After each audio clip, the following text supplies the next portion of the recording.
Welcome to the GameChanger 00100 show. I am your host, GameChanger. Yeah, so many of you may already know that I was over on Austin Hollowman's show. And for those of you who are wondering what happened there, um, I got kicked off. I got kicked off randomly um, for basically not agreeing with the status quo that was going on there and not being able to be properly countered by any of their foolish techniques. So, the heat was too much, so they kicked me out the kitchen, basically. The heat was too much for them, so they kicked me out the kitchen. So I'm just going to go over the conversation that I had with them, and then I'm going to read some of your comments. Apparently, somebody said I'm doing too much now. You know, saying that, what is this title? Hold on, let me see. Let me see on my phone. Someone comes with a title that says,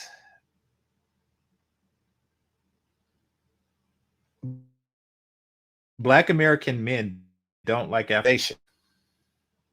That's not doing too much. Yeah. All right. This is amazing. I'm going to review the part of Austin Hollowman's show that I was on, and y'all could tell me if I was doing too much. All right. Hit the like button, and while he's still live, is because he's gonna take it down. Austin takes down a lot of stuff. Like I remember he was talking to Skylar, and Skylar just straight up asked him like, what percent and that he's been with were paid. And Austin said something like 30, I think. And so he basically admitted to paying while condemning others for paying. Like, you ain't gotta pay and blah blah blah blah blah blah. So yeah. Okay, somebody said Austin is trying to stir up drama to get the views. I'm like, all right, bring it. I went up there. Hey, if you want to stir up drama, and I'll give you some contention. But he's like, oh no, too much, too much. And then he threw in the towel. He rage quit.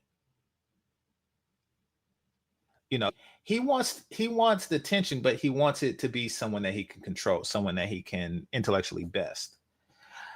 You don't have the foundation in this case. You're trying to sell mid women to guys that can go anywhere in the world. That's it's not going to happen.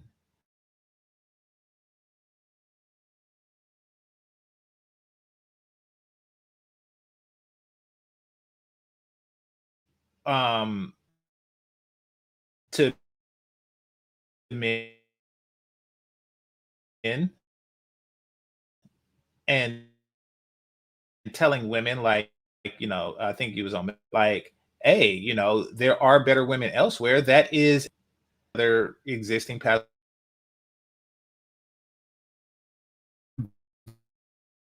virtues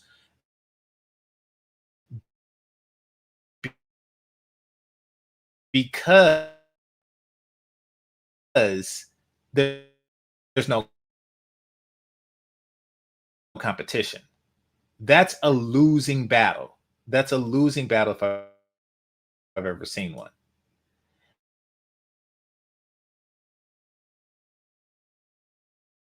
You mid women that'll punch you in the face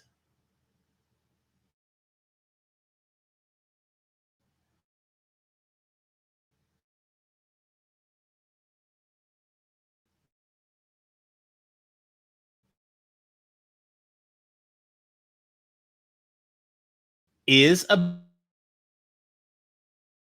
bad concept. I'm sorry, you lost. You lost before the fight began. You lost.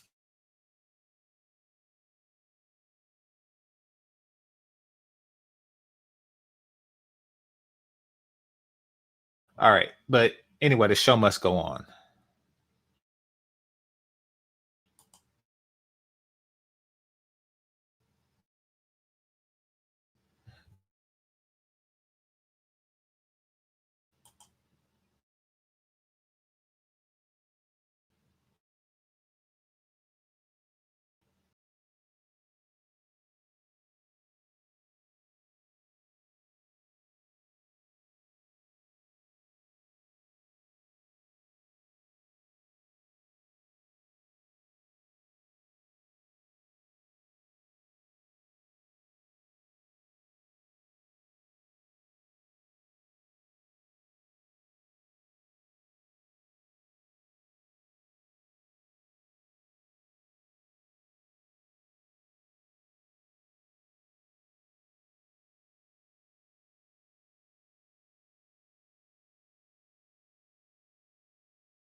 Someone's saying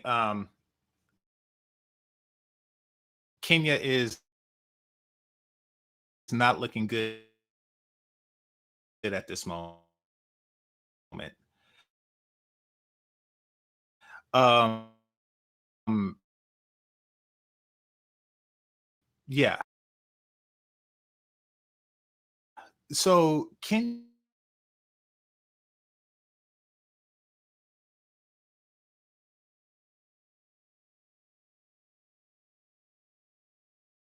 if you find an untapped market on the surface, that's a good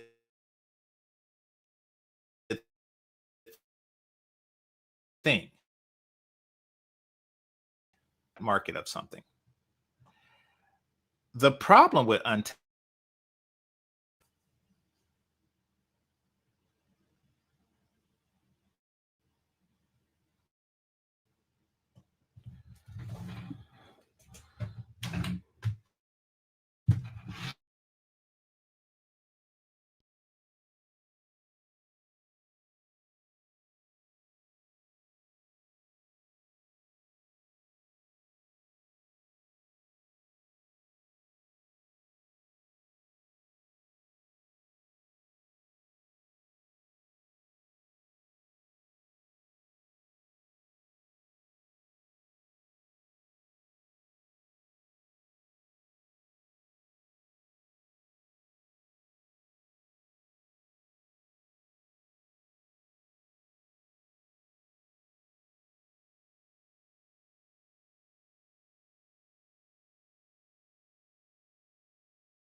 Hello, hello. Okay, I'm back. So StreamYard is it's ridiculous. I mean, it you're paying like a monthly fee, and they haven't improved the service in years. It hasn't gotten better. Like those of you who use StreamYard know that every now and again they'll come with like, "Ooh, this new bell and whistle. Ooh, you can put smiley faces on the screen. Ooh, you can put the chat room. While you talk." But it's it it boards like ridiculous. So they're constantly, and actually, StreamYard is a good analogy because StreamYard is constantly selling you stuff that you don't want and not giving you what you do want. And that is a service that doesn't lag all the damn time. They lag like way too much. Like I'm right now, I moved my computer. So if y'all don't hear the mic, it's because I actually took my computer into the room where the modem exists. So I'm like 3 inches away from the modem now, and it's still lagging. So they can't even say that. They can't use that excuse. So it's just their software too. Like this computer, I can watch Hulu, Netflix, Apple TV, and HBO Max all at the same time. But I can't just talk to people regular, like a regular Zoom meeting. In Zoom works well. I work on Zoom. So it is you. It is StreamYard. Now, back to this Austin Hollowman situation. Hold on. It says, so this is GC. Content been fired the last week. GC collab with Theo and appearance with on BMT a couple of days ago. Appreciate you. Appreciate you, brother. So yeah, appreciate y'all coming back. I appreciate y'all still rocking with me. I'm definitely gonna check out OBS. I just hadn't got around to it. I don't really spend much time. I guess I should on production quality with YouTube, but when I do, and this is a big win, StreamYard is going to be like the first thing on the chopping block. It really is because this is just getting out of hand. All right. So, and now I'm worried about sharing screens now because of the way everything else is working so poorly. But I want to share with y'all the experience I had on Austin Hollowman so y'all can see what I'm talking about. And some of you, I seen Azrael, he was there, so he's seen what happened. So I'm gonna just go to like where I came in the conversation and see if that works.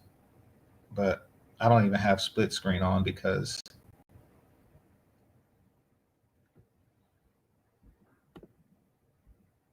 of StreamYards.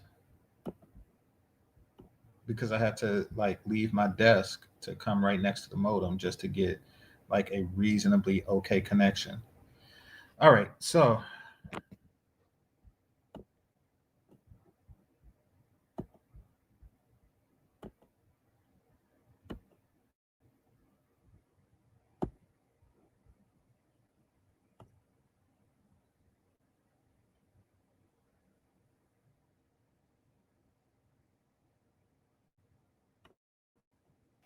It's just not every country can do that. Like a national park in the middle of the city, like the capital. Like it's crazy. It's insane. Yeah. Also, Yeah. you took a trip though a while back, like in the national park. I don't know that they have a lot of animals in that national park, but you did a little trip out there. Which one? Nairobi. You did Nairobi National Park. Oh, yeah, I went there 3 or 4 times, but yeah, I don't know, man. I think, well, actually, you know what? Don't listen to nothing I say. Y'all keep going to South Africa and Ethiopia. Those are only 2 countries that exist. So, y'all keep going there. okay. So right now, he's shaming you for wanting to go to certain African countries. Like, and in a passive aggressive way, like, oh no, y'all keep going to South Africa and King because or South Africa and Ethiopia because those are the only two countries.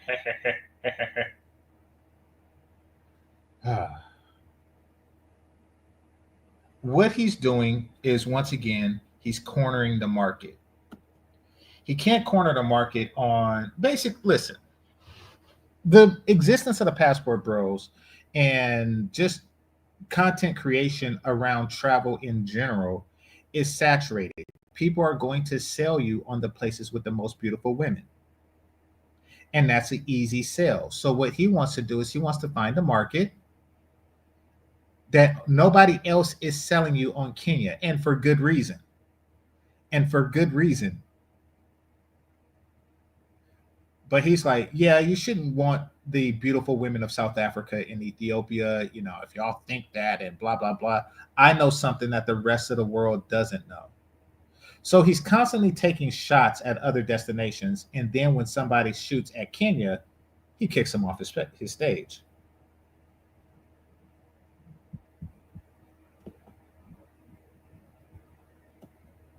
Because I don't know, man. I'm not seeing. I'd had to go. I mean, they hyped up South Africa in a way, and it's a nice place. It's nice to go shopping. Y'all love paved roads, so it's nice paved roads. Every smart person loves paved roads. That's why they pave them. Y'all love paved roads. You guys want to walk, take your hopscotch, but. Other than that, like again, when I travel, it's to interact with people. So like, I'm not saying the. Okay. Everywhere has people. I think that he's trying to convince others that if you like paved roads, you don't like people. You see, places with paved roads have people. That's why they're paved. Okay. Oh man. People in South Africa are like rude or disgusting people, but it's just when you come to Nairobi, that feeling that you get from the people here is like gonna be really, really hard to defeat. And I know that's more. I know that's the paved roads are more important in the ice cream parlors and the Pizza Hut. Y'all like that more than people, so I see that I'm fighting a losing battle. What if you just like both?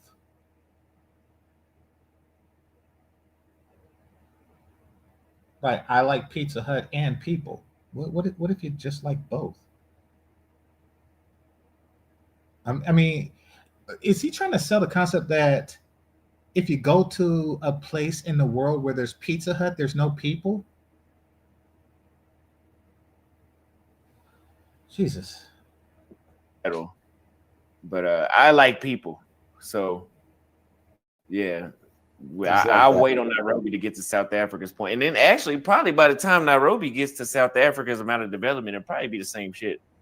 So I noticed that too. I noticed that a lot of the people, when I'm watching yours, some other brothers' streams, I noticed a lot of the brothers who are more willing to go into certain places. And this is just something I noticed is veterans, military men. And I think a part of it, y'all take this how y'all want. I think a part of it is because the men who've been in the military or veterans tend to have lower thresholds for the amount of comfortability. Like Austin was saying, a lot of these places are the up and coming country. These guys never really sell these places. Basically, they're saying that this is an uncomfortable place with mid women, but they make you feel at home. Oh, frontier markets, way more opportunity, but you may not have the exact one-to-one. What do they call it? Same conveniences as other places. Now, I do know Nairobi is an international city, probably has a lot of conveniences, but I think if brothers try to lower that threshold for every convenience, like you're supposed to get off the plane and be in America, I think a lot of brothers will have a more fulfilling life, man. I'm be honest. You know, the paved So, road. Oh yeah, you go, brother. thank you. In 2008, George W. Bush mentioned to Obama about the soft bigotry of low expectation, which basically means that if a person expects less from, Barack Obama because he is Black, then that is a type of bigotry, who's also half Kenyan himself. I think that we might be doing that with Kenya and Africa as far as the beauty standard goes. I think that we're giving them a low expectation for fear of feeling like a colorist or feeling like we have a biased opinion towards Africans and against Africans. I think that in an attempt to not feel racist or colorist, we are giving certain credits where it's simply not due. Yeah, what are those credits? You mean to say that beauty credits, meaning that if a woman in Kenya just so happens to be, let's just throw a number out there and say 5, right? We would give her a 7 because we're grading her on a lesser curve because we expect less from her. I think that is a soft bigotry of low expectation that we put on African women, in this case, Kenyan women. I think I've heard of it. So I really think that when Austin throws questions like that out there, because that was like, it was obvious what I was saying. I think he throws questions like that out there to put people like myself off base. Hit the like button. This in the modeling industry. Okay. I've heard of this in the modeling industry where women who have more European phenotypical features but are not white, more so have to compete on similar levels to Europeans, whereas African women who are say 100% African are very dark skinned, they're not competing in the same way. So that, right, I've heard of that in the modeling industry. I mean, is it happening on the ground level of brothers just looking for places to travel, or where do you think it's happening?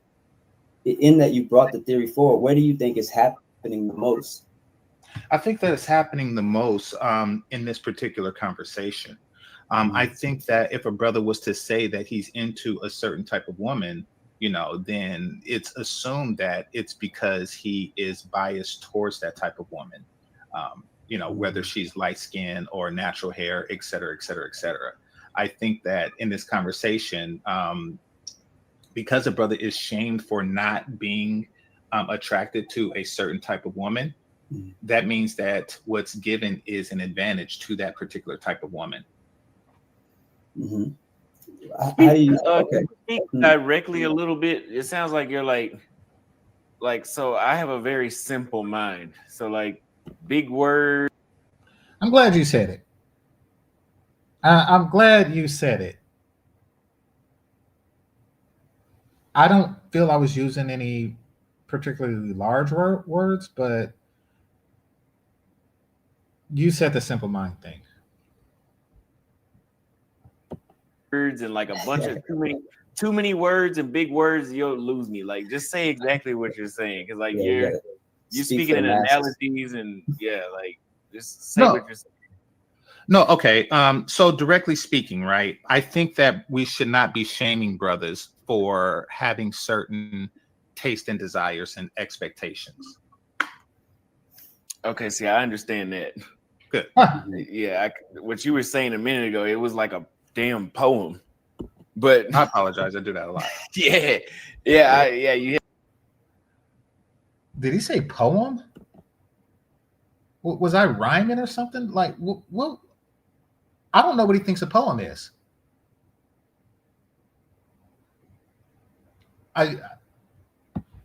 Okay. Let's continue.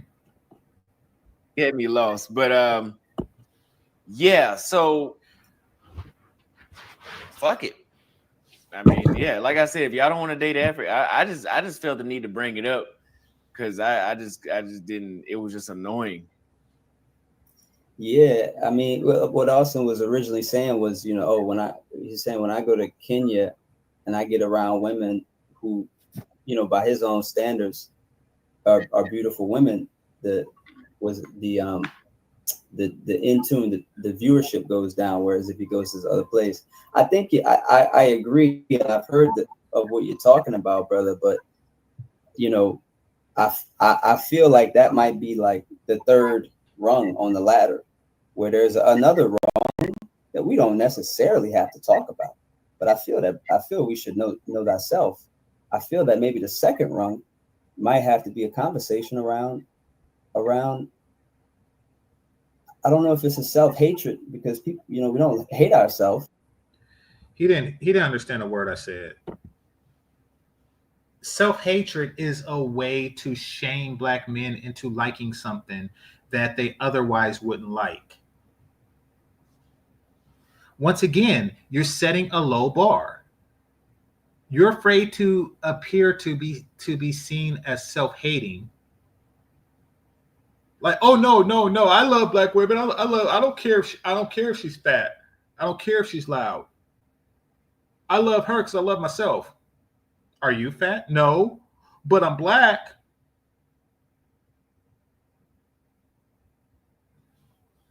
These dudes, the conditioning that the B-Dub has put on brothers, they're bringing it to other countries. And other countries see it coming. See, here's the thing. Here's why Kenyan women treat white dudes better. Is because they're not conditioned to put up with their crap. They know that the moment you step out of line, then they leaving. But that's not necessarily true with black men. Black men are going to say, oh no, let me try to change her. Let me try to get her on my program. They know that they could get away with more. Black men, we're like the weak parent. You know, the parent that, or the babysitter, or, you know, whatever adult authority figure. You know, kids know which ones they can get away with what with. And they know which one that, you know, they have to be on their best behavior with. They know that. And right now, we have the look of a weak parent.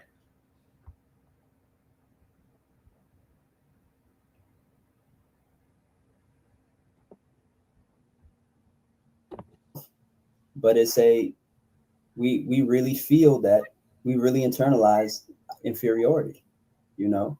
No, I'm not about to shame her, brother. Listen, I've been to Africa. I've obviously been to North America. I've been to Asia. I like Asia a lot. I've been to Philippines, Thailand, Laos, Cambodia. I've been, you know, Korea. I like Asia a lot, you know. I do too. But, you know, I think the broader conversation is probably around, you know, a little bit of that internalization of inferiority, you know. Well, and that's what I mean. I think that we fear internalizing inferiority. So we may, you know, say that someone is superior when they're not. For example, you mentioned Asia. I've been to Asia as well. And I'm in California, where there is a lot of Asian people.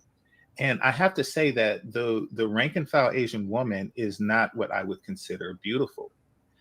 However, what I can say about them is that, and this is foreign and domestic, is that they try their best to give the greatest value to a man, meaning that their hair care routine is the best, meaning that their workout and diet routine is the best, and the way that they reputedly cater to men is their best. So they're giving their best, even though their genetics may not be the top, meaning that they're not going to see many past the C cup. I can't necessarily say that about African women, and the reason why is because, in addition to, you know, poor hair care routine and things like that, and poor workout and diet routine, in addition to that, they seem to wait a lot longer on the market before they take relationships seriously. meaning that Asian women start looking for a husband at 22, maybe 21, where African women start looking for relationships after 35, or at least to take it. I want to talk on that for a second, because that is true for Black American women as well. They did a survey recently, and it's not top priority. As far as love, marriage, baby carriage, it is not top priority. Education may be top priority. Shopping may be top priority. Tyler Perry movies may be top priority. But as far if they were to list the priorities of stuff, love, marriage, baby carriage, that all takes like a back burner. And they only consider it when it's no longer an option, or like the day before it's over. Now that's true for Black American women, and apparently it's true for African women. Like, you'll see them on Austin's videos. You'll see them like, dang, those chicks look like they was like in their 40s or 50s, like out looking for penis. Like, are you kidding me? How come you didn't do that when you were younger and hotter? Oh, you was too busy living your best life. You was too busy having your hot girl summer in a country where it's always hot. Like, that is what you were doing.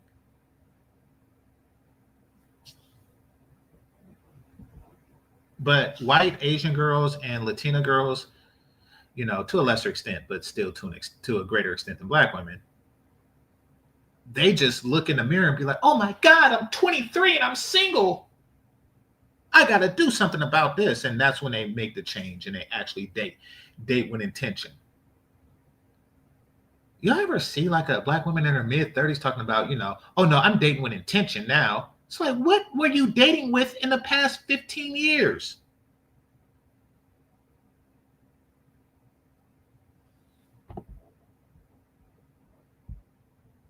Hit the like button. Seriously. So that puts them, there's a lot of things that they can do better that we do not call out because we feel that it takes away from our solidarity, or we fear that it's self-hatred or an inferiority complex. So G Turner says, don't sleep on Eritrean women. I met and dated a gorgeous one in Ethiopia. Thank you for the super chat. Reek says, Cape Town is not a passport bro city. Don't come here unless you make it $7,500 a month at least. Tell your boy greatness, don't come here in a black tee every day. Come here in a jersey, in a snapback, and a pair of Timberland boots. Sonny Robinson says, I love Black women from Africa and loves them from Colombia, the Draker and more cultured. Draker. I think darker. The darker and more cultured, the better. Thank you for the $5 super chat. And it's not self-hatred. Black women just have a bad rep. I mean, fuck the reputation. I'm dealing with them, man. So yeah, facts. Hey, my reputation is a sex tourist, but I'm giving you guys videos about geopolitics. Yeah, so, the reputation. I never understood the reputation thing. It's like, don't deal with that woman. Duh. Come on, yo. Well, I think the problem is that when guys are saying, something, I'm not going to deal with this woman, guys like you say, Black American men don't like African women, without studying the nuances of why. I mean, we're not dealing with them, and you're still talking crap about the ones who are not.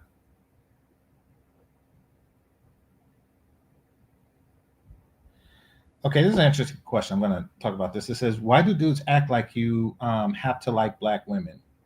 Because they're conditioned. They're conditioned to feel that they're obligated. They're conditioned to give affirmative action attention. I'm saying, that doesn't hold them to a high bar or a high standard, so it's not really fair to them. They're so used to affirmative action, male attention, that they're not doing their best. They're not trying their best. They're not trying their hardest.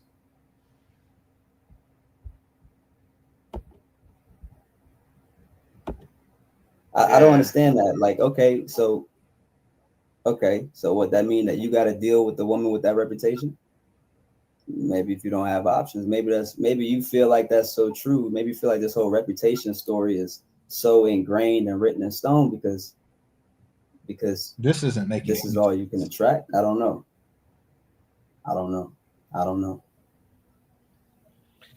You know, brother, where you chess piece? I don't know if you got a picture. Where you from, brother? I'm originally from Oakland. Malta. Okay, for sure. You sound American. I am American. Okay, for sure. No, I travel, but no, I'm based here in America. Yeah, man. If Have given you the been to Africa? No. Deep. Yeah, man. Yeah, it's another thing. I mean, you know, I think for me, it's like, listen, man, because, you know, I did a lot of research as well before I ever touched down anywhere, before I even left the States.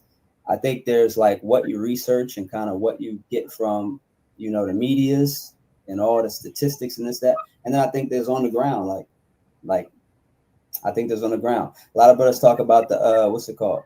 The crime, the safety. I'll wager the bet 80% of the people. Okay, so we're dealing with somebody who has very, very, very poor debate skills. The way he's moving to an argument that he is versed on, you know, basically he's given a counter argument to an argument I haven't given. A lot of brothers talk about the crime. I am not talking about the crime. So why did you bring that up? Oh, you bring that up because you feel that that's a safe area. That's a safe topic of conversation, you know, for you. Somebody said Oakland is in America. I know. I know. Maybe other countries have an Oakland. I know that there's an Auckland in New Zealand, which sounds similar, but yeah, I peeped that too. But typically, if you're from an Oakland, that's not, and I think that there's a Oakland County somewhere, like in Chicago or in Illinois or something like that. But nevertheless, they're both in America. Like there's a Pittsburgh in California, but if I'm overseas and somebody say they're from Pittsburgh, I know that they're talking about Pennsylvania. Like I mean, he definitely had what he's doing challenged. And that is giving extra points to African women for the sake of racial solidarity and just a certain bias that they have.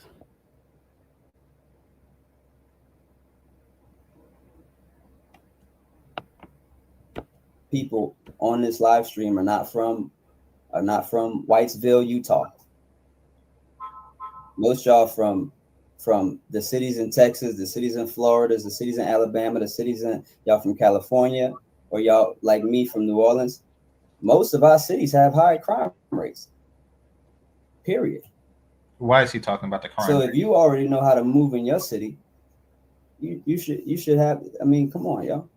We just have this idea that certain places, even South America, we have ideas certain places are so dangerous. Yeah, you got to watch out, but you got to do that in your city. When I go get my haircut, I got to watch out too, you know? Well, no, I understand that, you know, there's a reputation for crime and then there's the actuality of it. I do. It's not the criminal reputation of places like Kenya or Nairobi, to be more specific, that is a deterrent for a lot of brothers, in this case, passport bros. That's not the deterrent. The deterrent is a ratio of beautiful women is not competitive with the rest of the entire world. If a person has a option to go anywhere in the world, you know, and let's be clear, you know, for the primary pursuit of companionship, whether it's long or short term, they would likely intelligently choose the one with the highest beauty ratio. And that doesn't seem to be Kenya from anything I've seen. Well, I mean, fuck it. Yeah. And so to answer the question, the title question, or, you know, to counter the statement of the title, Black men don't like African women. It's not that Black men do not like African women. We feel that they could do better beauty wise. They just don't. Fuck it. Yeah, I know. Yeah, hey, man. Yeah, I mean, That's fuck what it, they're but- saying, but it doesn't mean that they don't like them. Well, I mean, Yo, if you tell somebody, if you tell somebody they could do better with their beauty, how the hell do you like them? Understanding that their potential. Okay. So it's interesting. That's like saying you tell somebody, you tell a car dealership that they should really wash this car. Oh, so you mean you don't like it? No, I'm saying that it's a good car, but you should wash it. They really don't understand stuff.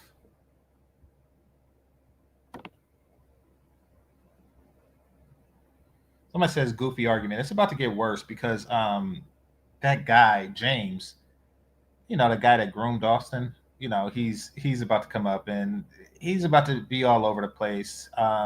His tactic is to exhaust conversations. This is BGS's tactic too. And I gotta admit, it is annoying. So that they're not living up to it. That's, I mean, I didn't say I Look, like I them. don't I'm like saying your I don't food. dislike them. You could do a lot better with these fries, but I don't hate them. You could do a whole lot better. Yeah, exactly. I see the potential. It's like No, I'm not allergic to potatoes or anything like that, nor am I against the concept of French fries. However, you can at least cook them. Don't send them to me frozen. You can at least improve upon them. I think. Yeah, but if they send them to you frozen, you can season them yourself and throw them in the air fryer. Mm-hmm. Because So why? I'm not okay. Because Good question. if Let's you continue. That is the worst analogy ever. I mean, it's so right off the bat, and I talked to him before, but I really delete like a lot of conversations that I have with people like this out of my brain because they're so asinine. But he's saying that places should serve people frozen French fries and you should fry it.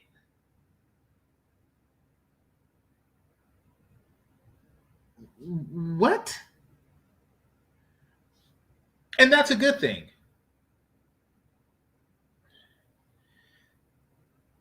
Yeah. The conditioning is deep. Black women can pretty much just give you anything. Black women can at this point, they have conditioned black men to take any and everything. This man says, you know something? Imagine meeting up with a chick and she says, come over, daddy, I'm gonna cook for you. And then she bring you a plate of frozen French fries and say, you can air fry.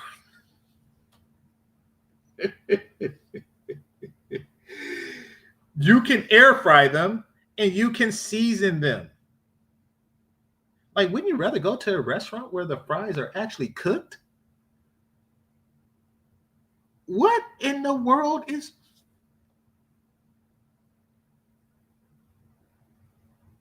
I don't know where they have... I'm going to recoin a phrase. Black women have put the whammy on black men. They have put the whammy on black men. Now, what's the whammy? And I'm bringing this term back from before I was born. What was this movie, this Bill Cosby / Cindy Poitier movie called Let's Do It Again? Let's Do It Again featured Bill Cosby in the role of, I forget his name in the movie, but he had the ability to hypnotize people. And what he did was he hypnotized JJ Jimmy Walker, the guy from Good Times, the very skinny guy from Good Times. He put the whammy on him and made him think that he was like the world's greatest boxer, and all of a sudden he had this like amazing punching power, and he took the championship from a guy who was actually, who actually can't throw a punch, whose arms do not look like string peas, so they said he put the whammy on him. He hypnotized him, he brainwashed him into going completely against his nature. They have put the whammy on these brothers. Black women have put the whammy. They mamas have put the whammy on these guys, something fierce. They are serving these dudes frozen French fries.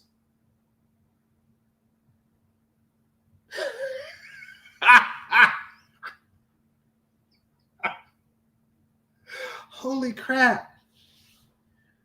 Imagine if Burger King was to put the whammy on people like that. Imagine you go to Burger King and you order some fries and they give you a bag of frozen fries.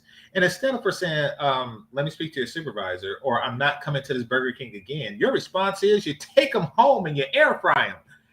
Wow.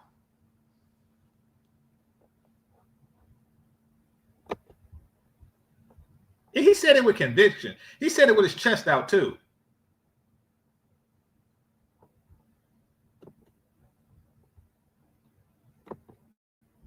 Season them yourself and throw them in the air fryer. You made something. Oh, let's continue with this analogy, okay? So if given a choice between going to a place that gives you frozen fries and tell them to season them yourself, or go to a restaurant that actually cooks, I would go to a restaurant that actually cooks, as opposed to going to a place where they give me a bunch of frozen fries and tell me to do it themselves. So essentially what you're saying in this analogy is that Nairobi women are coming to you fat, obnoxious, with fake hair, and having That's not what I said. No, that's what the analogy says, sir. Yeah, but no, the analogy doesn't say that. Okay, the analogy. He interrupts when he's losing, and he loses a lot.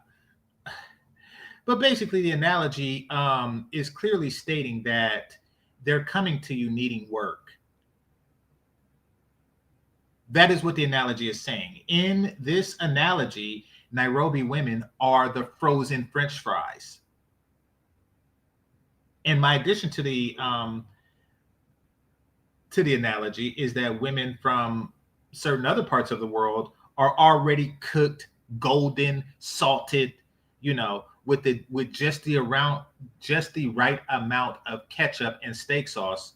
Yes, sometimes I like to take ketchup, mix it with steak sauce, and dip French fries in it. They already come like that. Yours come frozen. You basically just called Kenyan women frozen French fries. And saying my analogy is all. That's not what I'm saying. Well, you're saying that they're undone. You're saying that they need work. The analogy is the restaurant that you're going to, that has the better fries is a restaurant that has a bunch of stuff hanging up on the wall that'll make you feel like you don't belong there. They disrespect you. They charge too much. There's a crazy dude. Wow, he just went like off the rails with the analogy. So apparently, if you go to a country where they have cooked French fries, they have a sign up that says, "Screw you, game changer." I don't like, now he's taking the analogy to a place that I can't follow, because he's saying that if you go to a place that's not Kenya, they have signs up. What would be the analogous to the sign? I guess he's like, you would feel unwelcome. But I don't feel unwelcome. If anything, I'd feel unwelcome in a place that served me frozen French fries. They're telling me to get out. Don't eat the fries here. They're basically saying, take this food and go.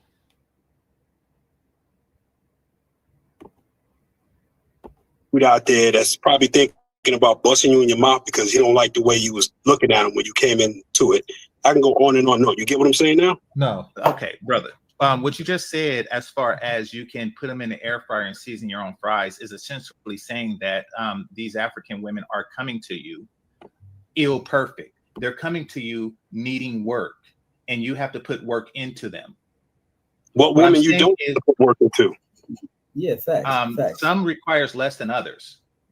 Those are facts. Okay, but hold on. Let me interject. All right. So what kind of work do you think these Kenyan women have? I've been there. Okay, well, I mentioned before, Kenyan women tend to, from what I've seen and from Austin videos and other places, they tend to not look for relationships into a much later age in life. That's one. That's wrong. Two. I can hold. No. I need to stop you. I know you moving, but I need to stop you. If you go out to Kenya thinking you can walk up to any bad looking Kenyan woman and thinking you could just take her home and bang her, you're going to get a rude awakening. Mm-hmm. You might get. That has nothing to do with what I said.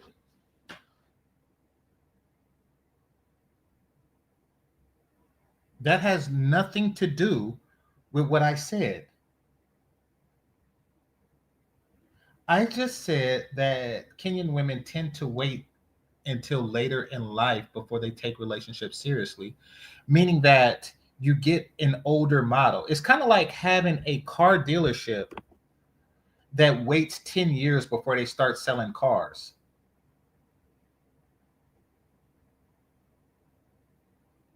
Like they don't even put the car on the lot until it's 10 years old, meaning that, they just now starting to sell the 2016 model Lexuses.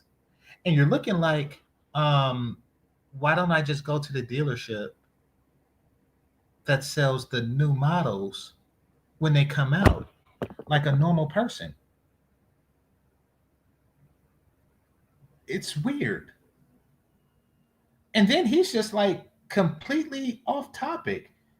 He's like, don't think that this is a place that you could just walk up to a baddie and bang her. Well, thank you for giving me another reason not to want to go.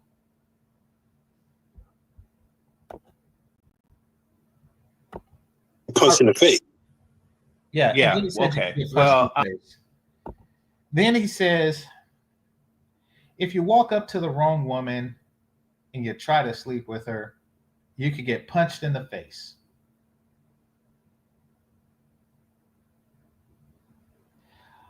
And you want to go there. This is what you are up talking. You are actually saying that this is a good place to go. You're basically saying, you see a woman in Kenya and you'd be like, hey, beautiful.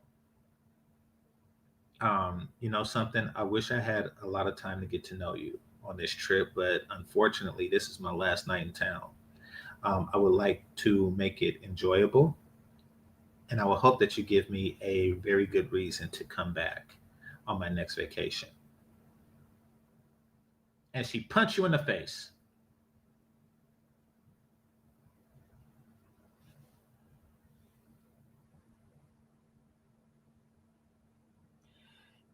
These are the worst salesmen of anything that I have ever seen ever. Imagine a car dealer that says, if you disrespect this car, it'll blow up. Oh, okay.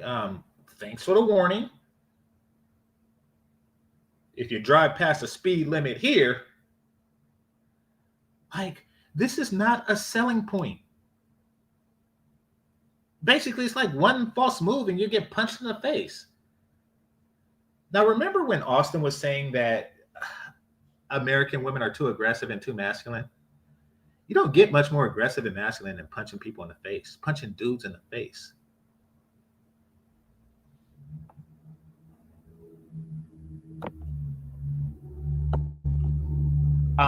Because I don't like getting punched in the face for being attracted to an attractive woman. That's not what I said. Stop twisting my words, man. Don't do that. I'm not doing that. I'm going to avoid countries that punches guys in the face for being attracted to attractive women. That's not what I said. I know, but I'm saying that I don't like being punched in the face for being attracted to an attractive woman. When I'm attracted to a woman, I try to sleep with her. Like any man who's not Austin or you or the other guys on the panel. These guys are really, really, really, really, really dense.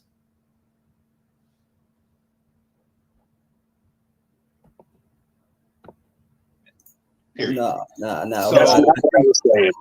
not what I was saying. Okay. Let me understand. Let me just break down what you did say. if you go to Kenya and think that you can go home with a woman because you feel that she's attractive, you might get punched in the face. Am I correct? Is that No, that's not it either. In other words, coming to her thinking that she's easy and speaking to her that she's easy, 9 times out of 10, ain't no Kenyan woman gonna be physical with you anyway. I'm just painting a scenario. Okay, you're not a Kenyan. This dude is not. They are the worst salesmen ever. They have not said one good thing about Kenya, but if you don't like it, then 9 times out of 10, they're not going to get physical with you. And the 1 time out of 10, when they do get physical with you, it's a punch in the face. Like, wait, what? Sir, are you going to give me a reason to want to go? So if you don't want to go for all these reasons, they're not going to get physical with you. They'll punch you in the face. You know, they're frozen French fries. If you don't want to go for any of these reasons, then it's because you hate African women. Well, I hate any women that punches you in the face and serves you frozen French fries. Like, what the hell?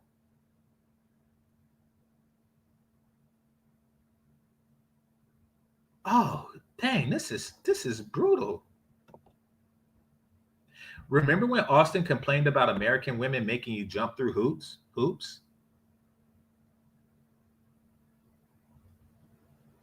Austin was like, this is back when he made sense and I followed him. You know, he was like, you gotta, with American women, you gotta jump through this hoop, you gotta jump through that hoop, I just want simplicity. But here he's like, oh, they're not just gonna sleep with you. Like, well, what the hell?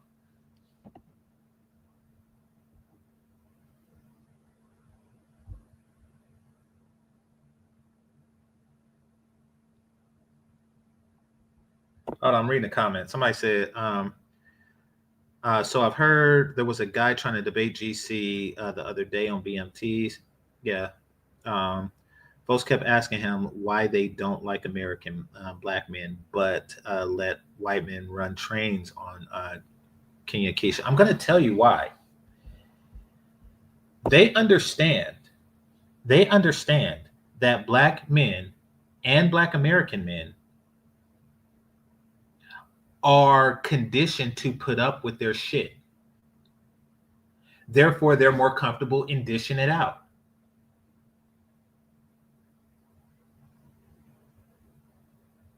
It's the same with restaurants. If you serve a black American man frozen French fries and he take it home and air fry it himself and season it himself, you know that you could pretty much get away with anything. If you serve a white man frozen French fries, he'll tell your supervisor and you'll get fired.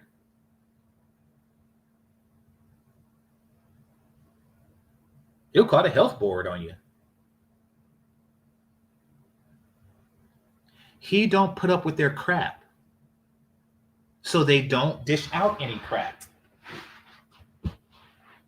Listen, the average monthly income in Kenya is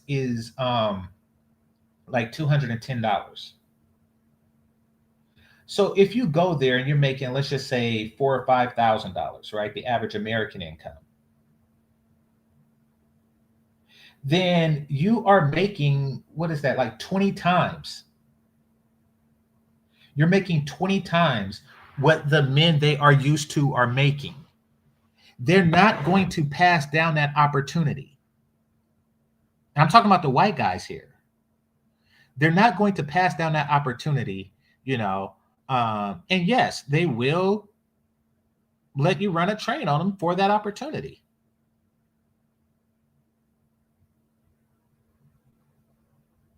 But black men, they know that they don't have to.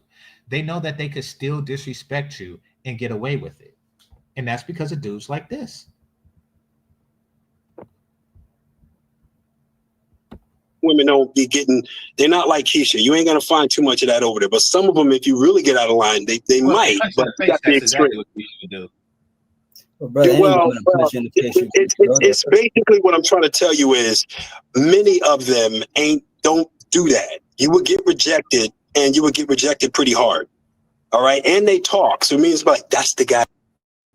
That's also what Keisha does. But you went from saying they'll punch you in the face to now saying many of them won't do the thing that you said that they would do. This is ridiculous. These dudes are, oh man, this is bad. Hit the like button. This is real bad. All right, somebody wanted me to read this comment. Let me see what King Pix has to say.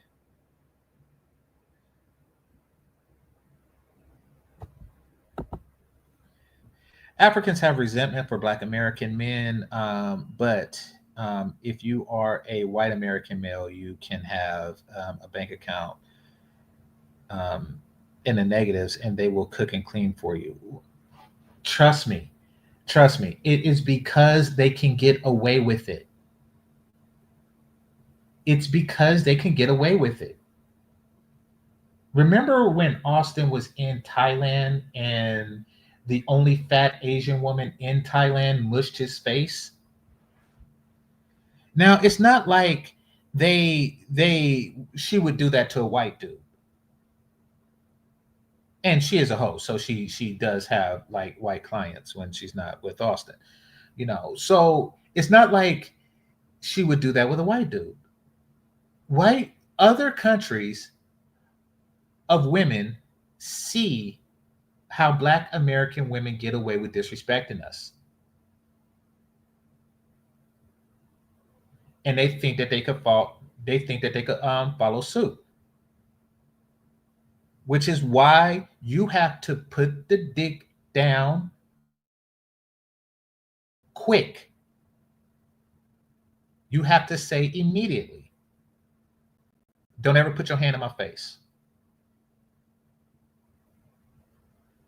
Don't ever put your hand in my face like that again. Not only would I whoop your ass, I'll go to prison. I'll whoop all the 4'10" dudes ass in prison, get out and whoop your ass again. Don't you ever think about doing that.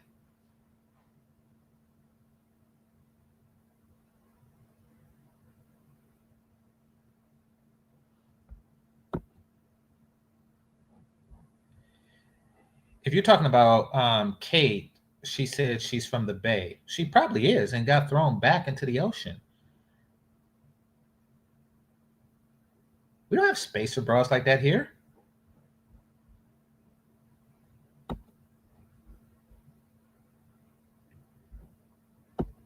Why do you think she's back? She's back because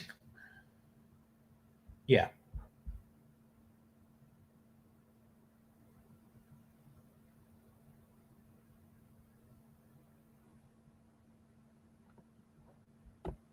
Guy over there, that's him. Keisha, no, that's him. That's the guy. All right, you'll get that too. All right, okay. So these are all reasons to not go. Like, all right, why does that reason scare you away? Well, it's not a matter of being scared, but I don't want to go. Why would that make you not want to go? I'm not going to go to a place where the few attractive women that exist reject you and tell their friends to reject you because you were interested. No, I said they will reject you if you think that they're easy. That's what I was saying.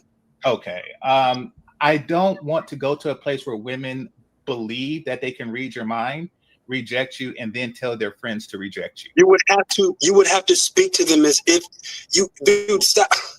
Come on, dude, don't do that. One second. You know that I'm talking about. If you came up to him and talking to him like you can take him home that night, you're gonna get rejected, and they're gonna talk about you, and everywhere you go, well, that's what I'm saying. So fair enough. I don't want to go to a place where if I talk to a woman. Okay. Notice how none of this, like right now, he's just playing word games to confuse the conversation, but I don't easily confuse, so I play this game with him. But at the end of the day, no one wants to go and get rejected. A doll. I mean, isn't that what Jay Rilla was saying? Like, didn't he get rejected, like, harshly? Didn't she say, nigga, I'm leaving? So in addition to getting rejected, he also was getting played. He actually paid and got played. Like, all of this is going on. There is no respect. Now, there's a guy.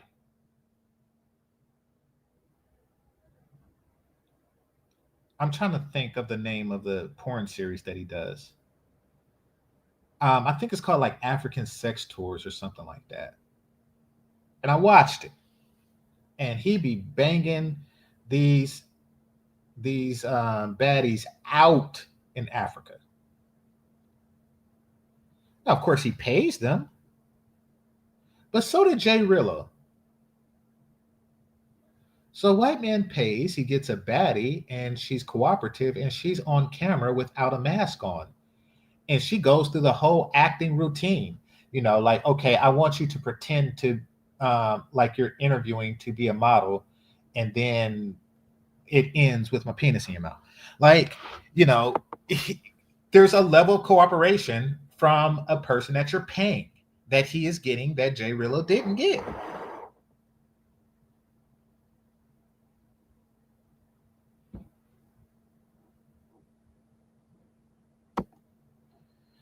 Somebody's saying Jay Rillo. Okay, I haven't watched enough of Jay Rillo stuff to say that. What I'm saying is that the one that he had the incident with had fat rolls on her back.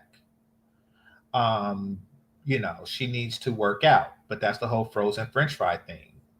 You know, you're paying for frozen French fries.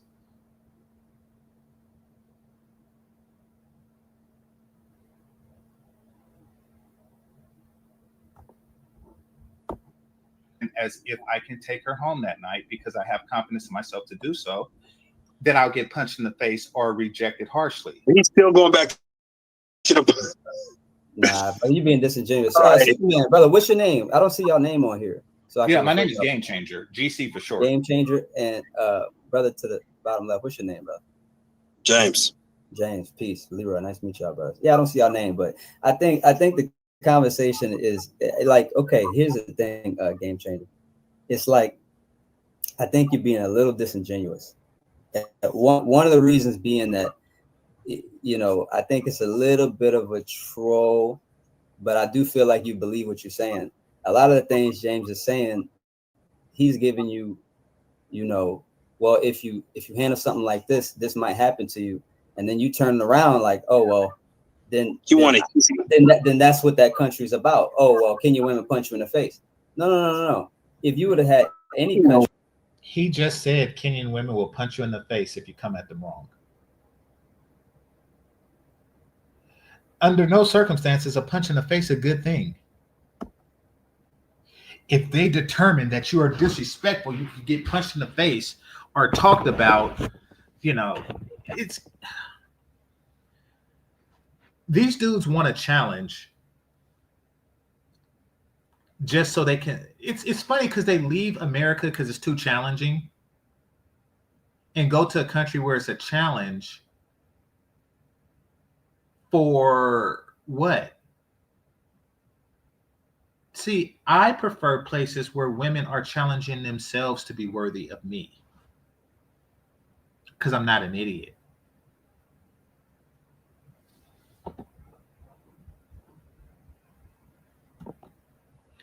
And the cold part is that these women know that they're like this. They know that the men that go there are like this. They know that they're looking for a challenge. So they try to be as difficult as possible, thinking, and that's where the whole mentality comes from. You can't handle a strong black woman. It's like, well, you can't handle a man with standards. Peace. They're getting the women that they deserve. No Kenyan woman. You would have did something crazy, man. You go anywhere. Wherever you think the sweetest and nicest women are, if you cross a certain line, if the woman not going to do it, then the man going. You know what I mean? So it's not to say that he's going to give you an example. Oh well, that's what that country's like. Kenyan women punch people in the face. Nah, that's not really it. Well, here's the thing. Here's the thing, Leroy. Austin Hollowman in Brazil walked up to a pretty girl and asked, "Would you be willing to go home with me?" And she said yes. So smart man, well, right quick, a smart, and he did it more than once. A smart man would rather go to a country where you could walk up to a pretty girl, ask if she would go home with you, and she says yes, versus going to a country where you go to a mid girl, ask if she would go home with you, and she punches you in the face. Like, boom, boom. You can't get any clearer than that. That is Windex clear. That is, you put the Windex shine on it and you don't even know that a window is there. That is clear. That is clear. I mean, it's really something that should be obvious to somebody who's saying that they would punch you in the face. That I have made it so impossibly clear. I mean, I have made it so clear that it is impossible for them to not see it unless they're blind without glasses or they have poor vision, which it seems like they have. Like, Austin, you on your own show displayed two countries. One, apparently they punching you in the face for doing the exact same thing you did in Brazil.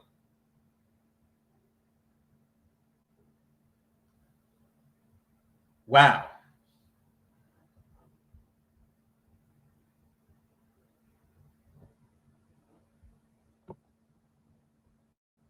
And notice how I called them mid, and you're not going to get any pushback. They know that they're mid. So you want to just part of being smart. That's just part of being smart, brother. I got something on them. Game changer. Here's the problem. This is the problem with nuance. Now, you did say you've never been to Africa. You say you've been to Asia. I'm not sure if you've been to South America. Here's the problem as far as I'm seeing. Austin Hollowman can't live Game Changer life. James can't live Leroy life, right? So if my brother over there walk up to a woman and hit her with, a little bit of game and a little bit of line, and she go with it, that's not to say, oh, well, now Game Changer can do the same thing. It's not to say that. Right? Right. The brother talking about I'm 5'8.5". I can't get this. Okay, but then a brother that's 5'7" say, well, I did well. It's you can't 1-to-1 the comparison like that, because that brother's not me.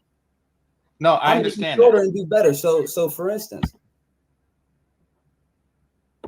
Well, Austin is the same person, and he did a lot better in Brazil than he did in Kenya.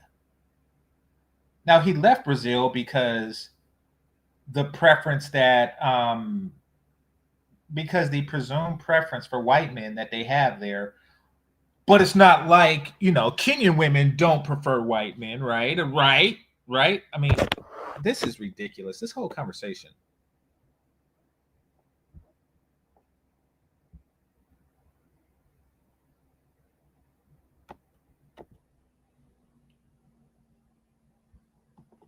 You probably could. I don't know. I can't even see you. You might be able to go over there and through your vibe, your whatever you want to call it, swag. I'm showing my age, whatever, your game, your this, your that. You might. Remember when Austin used to say you don't need game like that in overseas? See, they go to these countries full of mid women with high demands, just so they can feel like they have game. Once again, brainwashing. Might be able to go over there and pull something off.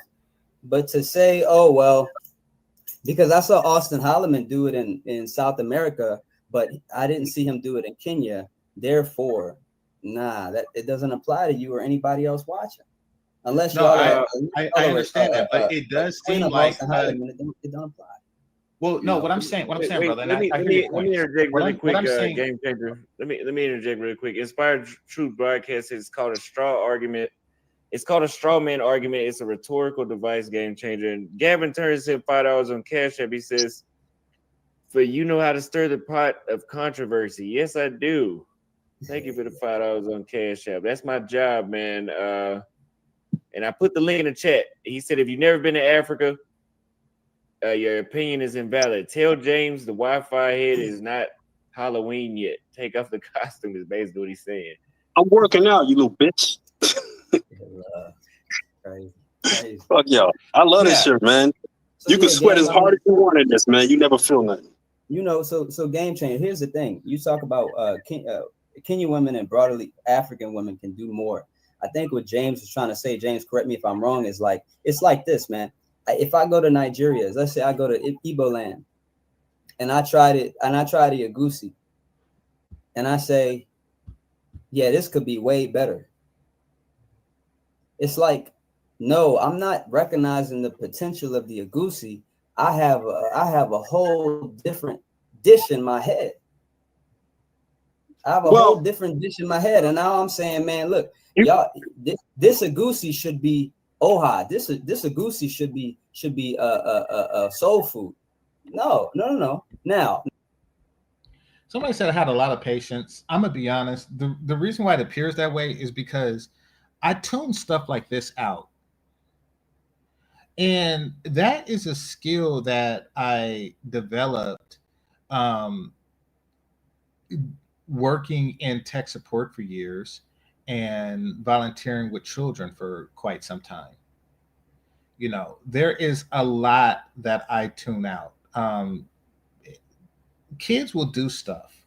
Like they'll tell you something about a book or a movie or something like that.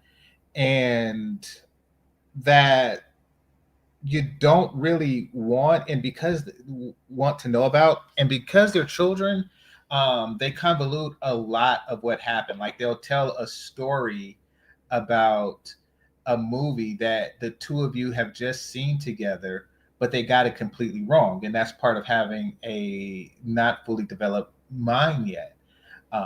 So I would listen to the story, you know, like if they were telling me about Star Wars, and then, you know, and they were calling Chewbacca a big Ewok or something like that, you know, or calling the Ewoks little Wookiees, you know, like I'm listening, and then, you know, I'll wait to the end, hear the last two words, and then respond.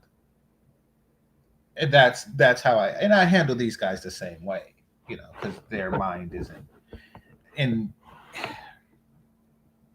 a very real way underdeveloped. That's just is what it is.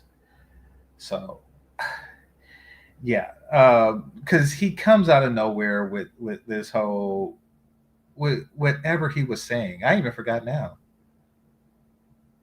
because it didn't make sense. So I automatically discarded it as not a relevant part of the conversation.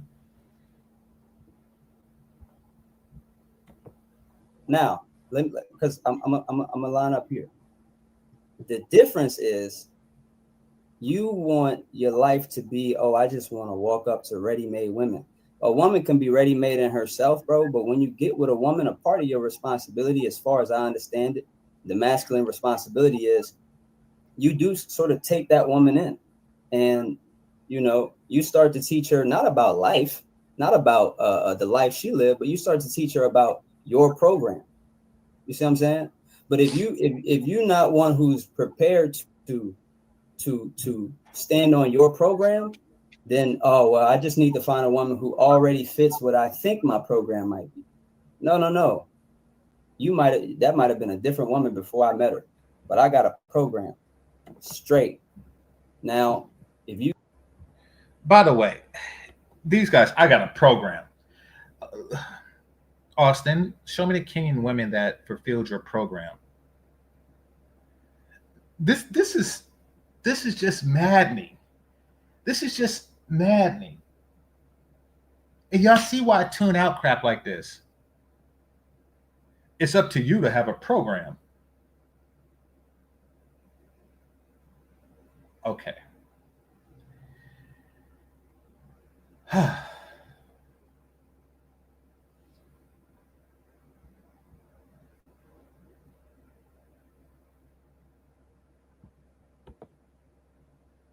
I will.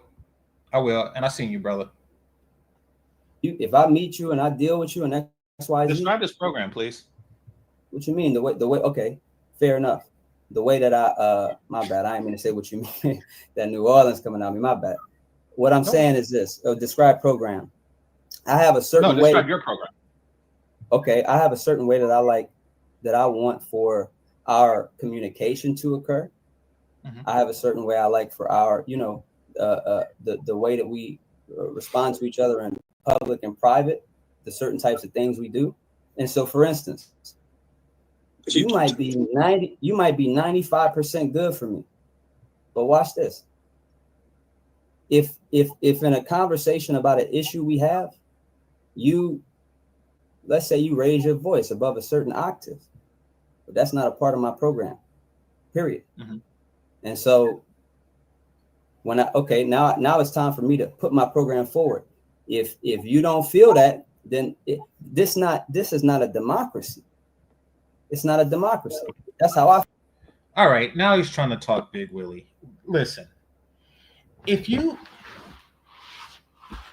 are going to a country where women are not doing their best to begin with, then she is not going to be a part of your program afterwards. She's not. If somebody serves you frozen French fries, she's not going to put cheese on it. And if so, it would take so much work for them to do that.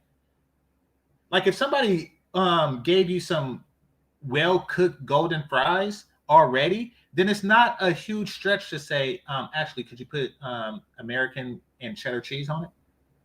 It's not a huge stretch. If you ask for French fries and they give you an unpeeled potato, then guess what? It is going to be a stretch. It is going to be a lot of work, and they're just not going to do it.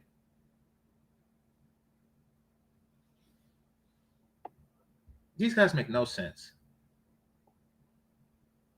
Somebody said the guy is trying hard to look intellectual. I know. I bring that out in people. Listen. It's kind of like if you're with a chick that's an inch taller than you, and you find yourself stretching or doing your posture a little bit. It's the same thing. I feel about it. And so, in other words, listen, if you're not going to fix the part where you raise your voice above a certain octave, then you got to go. So watch this. So what I'm saying is this: if you think that Kenyan women or African women have a certain potential, then when you get with a woman, you can. I'm not saying dictate it, but there is a certain responsibility to like, oh well, she don't do this the way I like it. Let me let her know that this is how I like this done. Okay, what I'm asking, brother, is what would you do? What would you do if they do not get down with your program? Okay, and so then we talk about levels of the program. Is this something where I go, this is not a democracy, or is this just a nice to have? If it's something that's like, no, I'm not fit. Listen, I can't deal with this. Period. Then I'm not going to deal with her. Okay, so are you willing to compromise? I have no idea why he keeps saying democracy. I have no freaking idea what he means when he says democracy, when you're talking about two people. Democracy really don't apply to two people. You have one person vote one way and another person votes another way. Oh, that's democracy. No, it's not. It's a deadlock. Either the two of you are voting together or you're voting apart. The democracy doesn't work with two people. Don't be stupid. God dang, my head hurts. My head really hurts. Well, I don't know if this is democracy or what.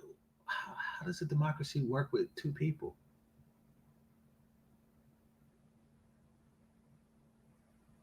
Democracy meaning majority rules. There's no majority. Either you both agree, which means that there isn't any decision to be made. You both agree. We both want chocolate ice cream for dessert.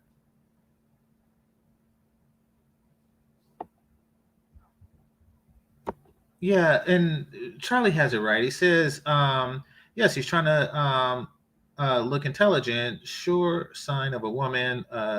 True intellect people don't have to try. True intellectual or truly intelligent people, excuse me, don't have to try. Yeah, he's doing something. I mean, it's definitely he's using these buzzwords and they're all out of place. The way he used the word democracy is all it means that you just really wanted to say democracy because it has 4 syllables in it. That's what it sounds. That's what it's given right now. Miles.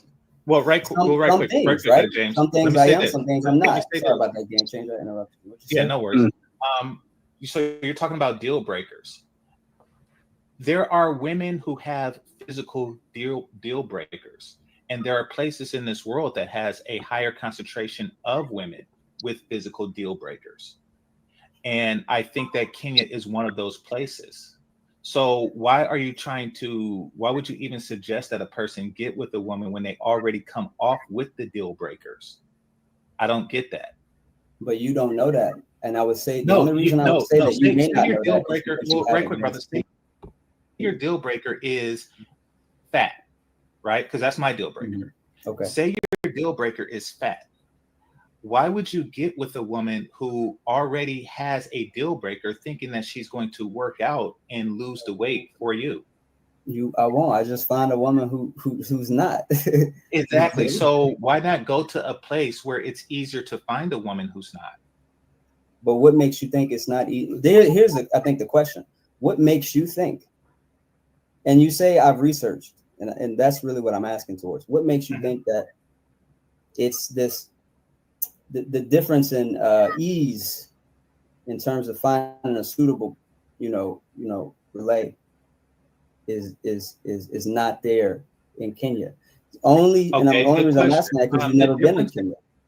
What makes me think that there's a difference in ease is because it was a lot easier for Austin to find the beautiful women in Brazil than it was in Kenya. The women that he displayed in Brazil were significantly more attractive than the women he displayed in Kenya. And they were significantly more.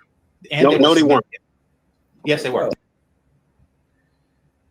See, once again, James just like interrupting, when I'm cooking.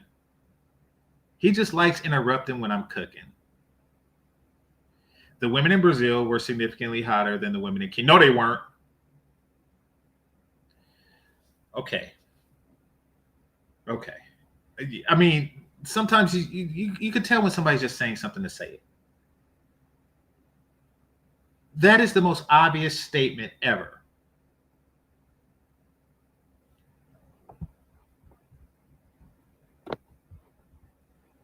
No, they weren't. Yes, they were. Austin didn't go to 50,000 locations, bro. Austin went where Austin was going. I'm sorry? I was saying Austin didn't go to 50,000 locations. He went where he was going. Now, if he go to a place... Well, I mean... Did this Negro just said he went where he was going?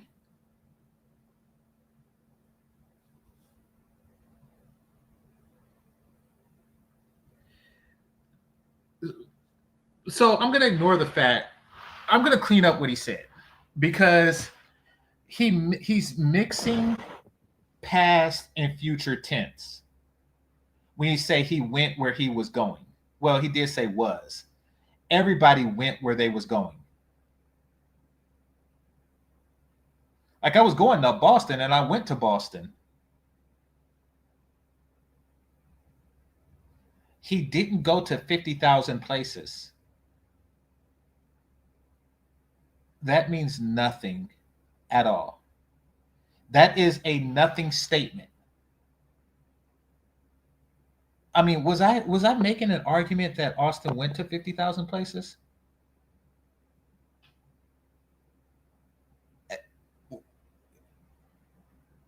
His counter to Brazilian women, and once again, this is how they're getting off topic.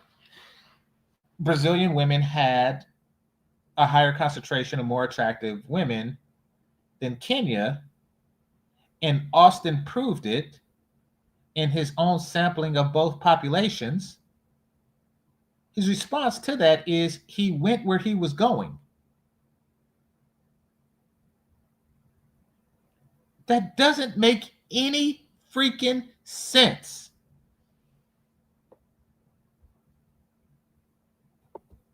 I don't want to go. Look, even other streamers will tell you in the video sometimes, like sometimes, I don't know if Austin does it a lot, but sometimes people will tell you, oh, you know, I'm over here right now, we doing this and that. Oh, it ain't really looking too hot over here.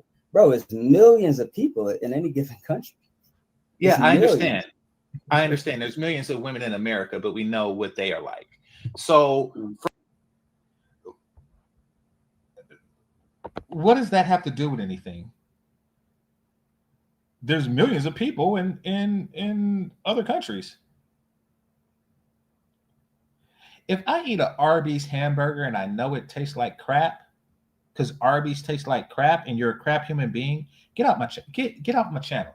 If you eat Arby's, get off my channel. You're a crap human being if you eat Arby's. Something's wrong with your taste buds. And then somebody was to respond to me and say, there's millions of sandwiches that Arby's make every day. It doesn't make sense.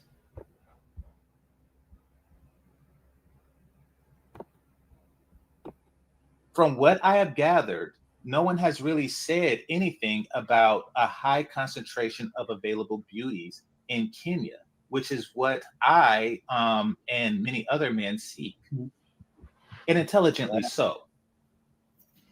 I don't know, because I haven't been to Kenya either.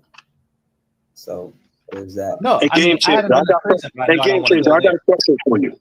Sure. So you said that you want to go where you can talk to the girl, ask her to come home with you that night, and you don't want no fuss. But at the same time, you want to go somewhere where the women are good and you can get on your program and be good partners. You can keep it a home and keep a happy home. You do realize you contradict. Okay. This is where the conversation gets real stupid. And once again, it's with James. So it starts off like medium stupid. Like it already starts off medium stupid. But I'm going to break down what he said. I'm saying that I want a cooperative woman and a woman that punches you in the face, because if your program is to sleep with her and instead of her getting down with that program, she punches you in the face, then there you have it. Contradicting yourself with that, right? No, I don't. That is not a contradiction at all. Because you working under the assumption that Kenyan women make good wives. Don't talk about Kenyan women. I'm talking about what you said. Okay. You're working under the assumption that women in Brazil makes poor wives. Let's put it like that. I don't need to talk about Brazilian women. I talk about what you said. This dude, he's doing the same crap that BGS does, and that is restrict the conversation to only go down to his design. It's gosh. Okay. Damn it. I didn't say I seek women who don't make good wives. Let's put it like that. I seek women who don't go home with you that night. That's not a good wife. Yeah, I beg to differ. You're stupid. You're stupid. A woman that will go home with you is not a good wife.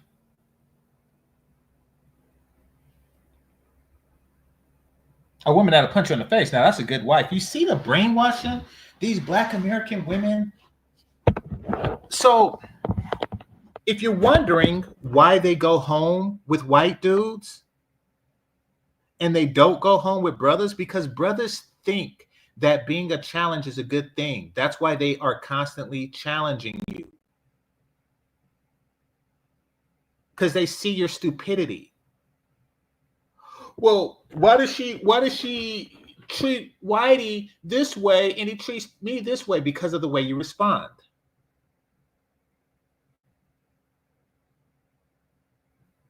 Because when Whitey sleeps with a woman from a foreign country, he don't look down on her.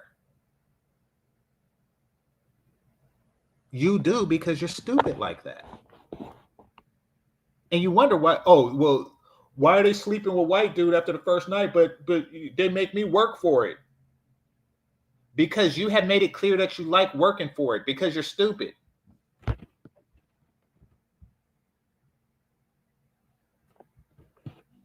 I seek women who are cooperative. Period. That's pretty goddamn cooperative. Yeah, I know. I seek women who are cooperative. Cooperative girlfriends and cooperative lovers make cooperative wives. Cooperative one night. Ill cooperative women make ill cooperative wives. Well, if you are running around the country and you're getting one-nighters, and then I come there looking for a wife, wouldn't I be discouraged knowing that you done ran through them? Okay. I don't work under the assumption, and maybe this is my arrogance, that because a woman is willing to sleep with me immediately, that she's willing to sleep with you immediately. But at the same time, if you got women going with you on the same night, then you're going to do it every. Once again, and I said this in the beginning, James, he chronically interrupts when he is wrong.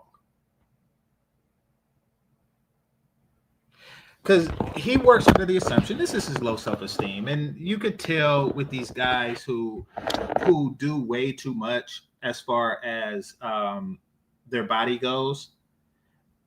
Okay, whenever you meet a guy like James and like Austin that has a high requirement of their own physical health, but don't have any requirement of the woman's physical health, it means that their mental health is off.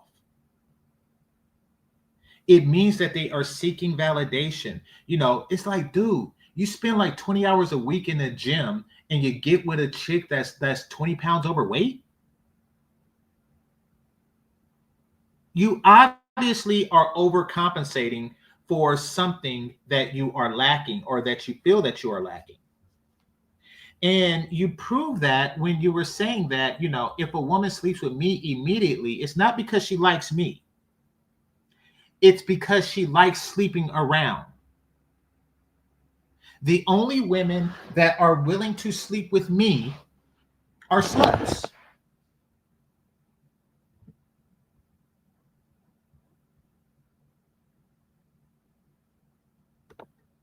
The other night and every weekend. Because if she brings you with that night, you're not going to keep her. Okay. Right? Okay. Put it like this. I haven't, from what I've seen, none of you are actually looking for wives. Now you're coming at us like that. We're still talking about you, man. Okay. Fine. I'm not looking for. Once again, restricting the conversation. Why did you say that to me? I'm not looking for a wife. Let's put it like that. Well, you said. Then what program did you have? Well, whatever I want from them. Cooperation. From them. So your program is about what you want from them. Absolutely. But you're not looking for a wife. Your program is about what you want for them or from them. What in the fuck is your program? Now, remember the other guy said you get 95% of what you want. And my program is to make sure that I get the other 5% of what I want. Remember the other guy said that? And now he's saying your program is about what you want. So your program is about what they want. And that's why African women treat Black men different. They have a program for you as opposed to you having a program for them. They know that when they get with a white dude, they have to get down with his program. They know when they get with a Black American man like yourself, you're going to try to get down with their program. And what is their program? Their program is a fat woman with fake hair, a big forehead, and talons for nails, standing over you, telling you to do more push-ups. That is the program that you are getting down with.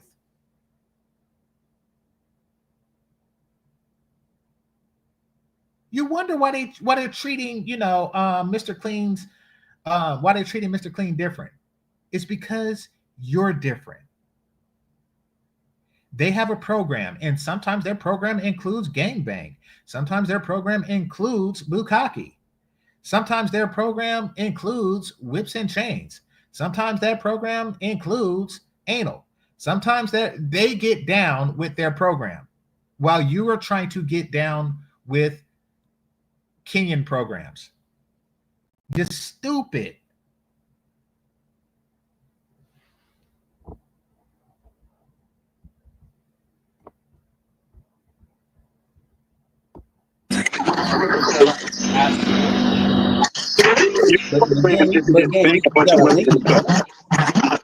I don't like repeating the question doesn't change the answer. The game, you gotta lead, brother. You gotta lead, man. You know, hey man, look, I knew some brothers, we've all had issues with women, right? We all had issues with women in our past, man. I knew some brothers growing up, bro. Every single instance, at least that was known to me, but we were pretty close. Every single instance, whether it was that he was only getting with women who really fit his bill or not, I can't tell. But every single instance, it was never an issue. He had that leadership. He had that what's it? That I guess the kids call aura. He had that. Okay. That is a random thing to say out of nowhere, but it does sound like he wanted to fuck his friend.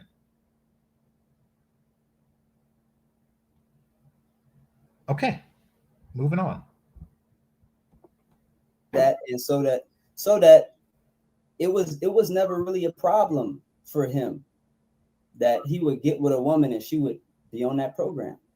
Now, what made that up? Only he could really tell you, but we can all assume. One thing about it is, if you don't, that had absolutely shit all to do with what we were talking about. I tuned this guy out a lot. Like, I don't even remember hearing this the first time, even though I was there. I was obviously there. I really tuned this guy out. Like, what the fuck? To me, it just sounds like blah, blah, blah, man aura, blah, blah, blah, blah, blah, want to suck his dick, blah, blah, blah, blah, blah. Like, that's what the fuck it sounded like to me.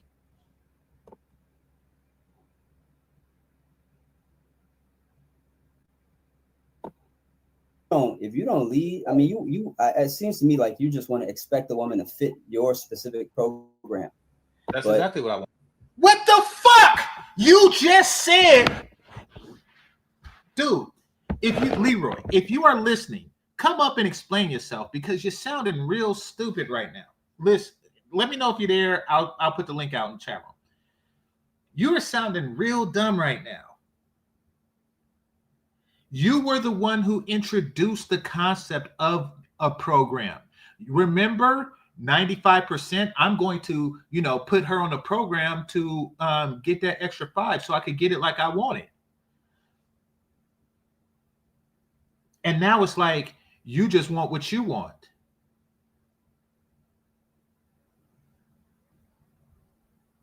You just described a program so you can get what you want, the extra 5%.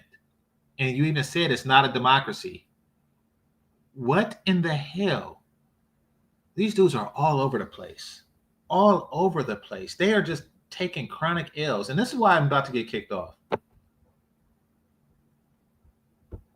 Go on. Yes. Really, honestly, it doesn't sound that that's the same thing as putting it forward. It doesn't sound like that's the same thing as standing on that program, putting a big sign on it and saying, hey, this is what it is. GameChanger, what's the best place in the U.S. to find women?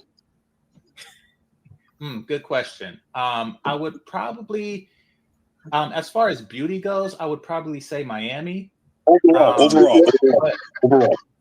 But as far as like cooperative or something like that, overall, the whole package. That's a good question. If I had to guess, I'd probably say in the Valley of Northern California. I'd say that's the best place. How does that compare to Kenya? I haven't been to Kenya. Well, based on what you know, you said a lot. Okay, based on what I know, it compares because the women don't punch you in the face. Let me interject real quick. 80. And shut them up again. what kind of stupidity? And notice how I let him have what he wants, and that is control of the conversation. He's asking the questions, et cetera, et cetera, et cetera. And he still just gets shut down. Like, why are you comparing, America to Kenya? Because it's not a matter of that. It's really a matter of anywhere else you can go with your passport versus Kenya. Because remember, we were comparing Brazil to Kenya, and he realized that he lost that. So now he's like, okay, compare Kenya to the best place in America. It's like, okay. I'm thinking like the Vallejo area of Northern California. And he's like, well, compare that to Kenya. Like, okay, they don't punch you in the face. Like, there you go. I mean, you already lost. Like, and now he's going to go do some more push-ups, hoping that he is worthy of a fat Kenyan broad. These dudes. On a break, man. 80 says, why is this guy Game Changer being entertained? Never been to Africa, nor will he cam up. Get this clown off the panel. He sounds whitewashed. Game Changer has been known for years to lie behind avatars talking against black men. Says he's better class. He's often getting cooked on YouTube. Thank you for the $5 super chat. Game Changer know that we're not unfamiliar with each other. We've had back and forth, so it's not. And that is when Austin kicked me off, and that was a very weird thing. So you come across, like, the rest of the chat room was agreeing with me, but you come across two super chats that don't, because you made $10 in the last hour. You come across a couple of super chats that don't, and you kicked me off. I mean, once again, this was a rage quit. Like, he's seen James getting cooked. He's seen Leroy making a fool of himself. Like, the whole notion was just getting completely squashed, and he couldn't take it. So he used the super chats as a method of getting out. Like, that's what that was about. All right, so we're going to listen to this brother here. You can come up if you want to. What's your name? Passport Creed. I'll put this out there for him. It's just...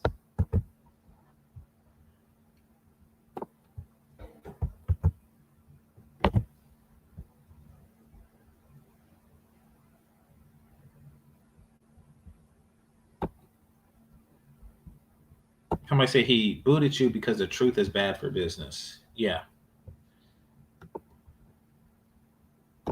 Not like we don't know who we are. I just never seen his face. Everybody know my face. Why would I not cam up? Passport Creed. Yo, what's up? Can you hear me? Yes, sir.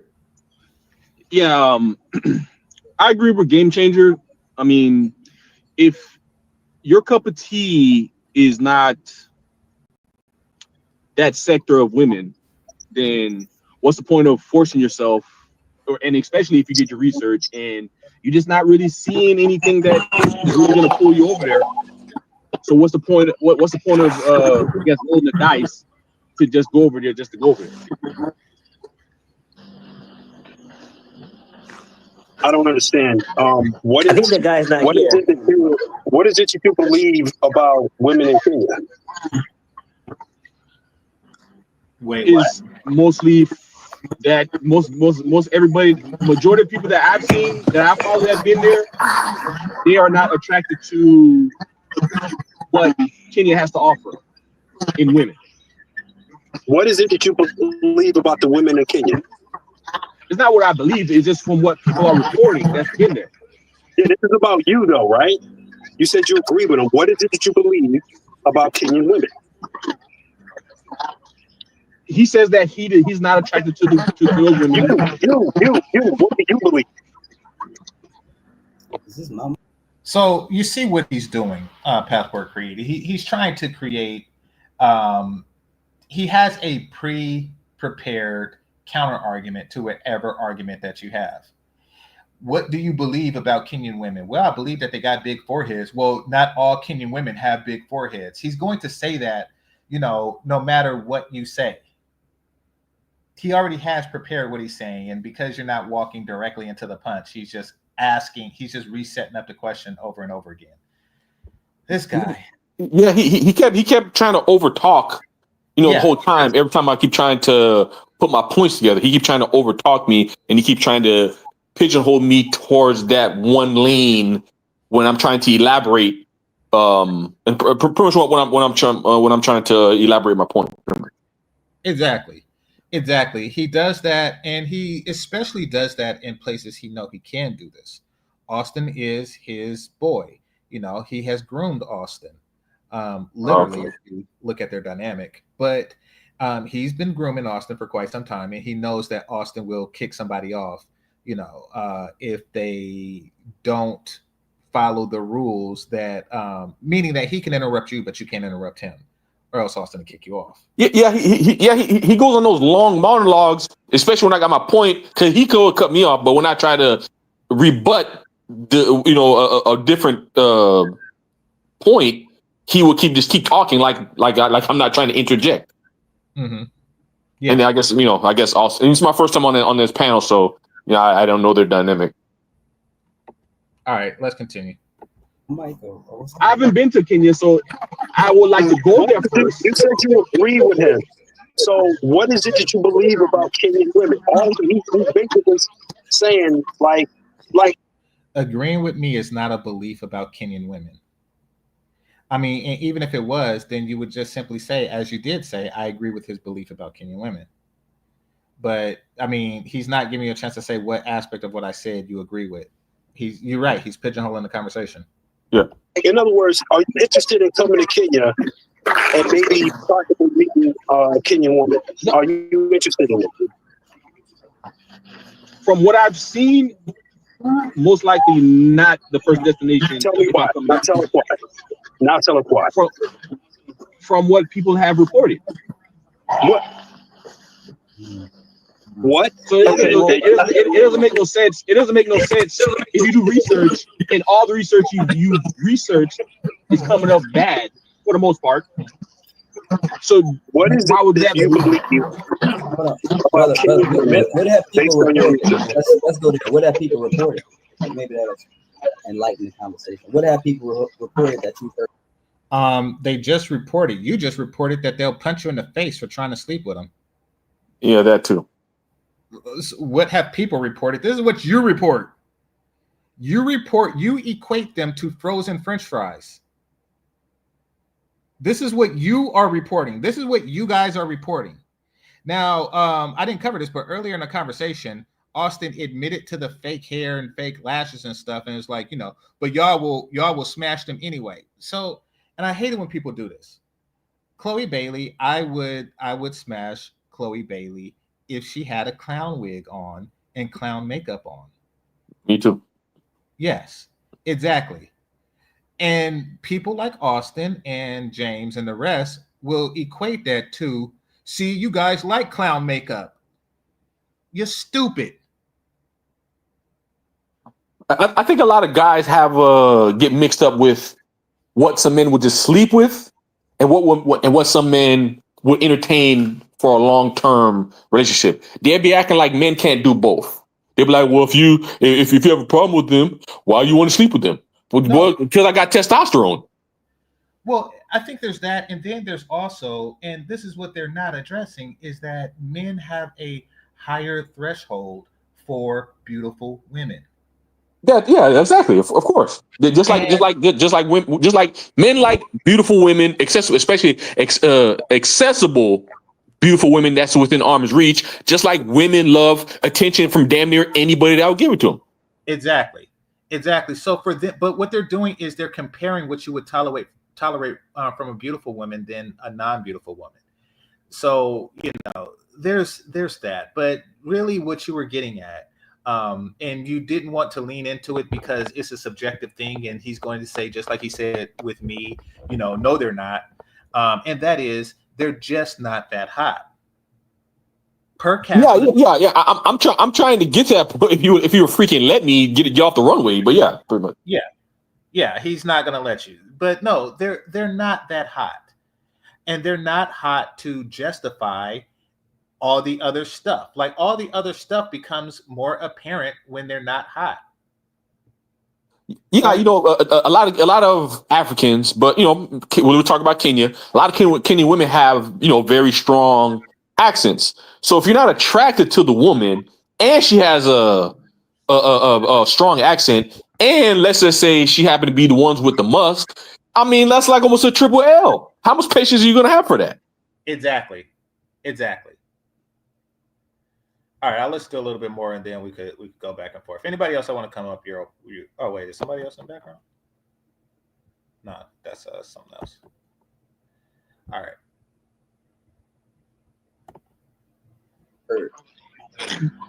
Most of the people that's been to Kenya have said that majority of you're not gonna find as many beautiful women, especially if you travel to other locations where they have more, I guess, available beautiful women.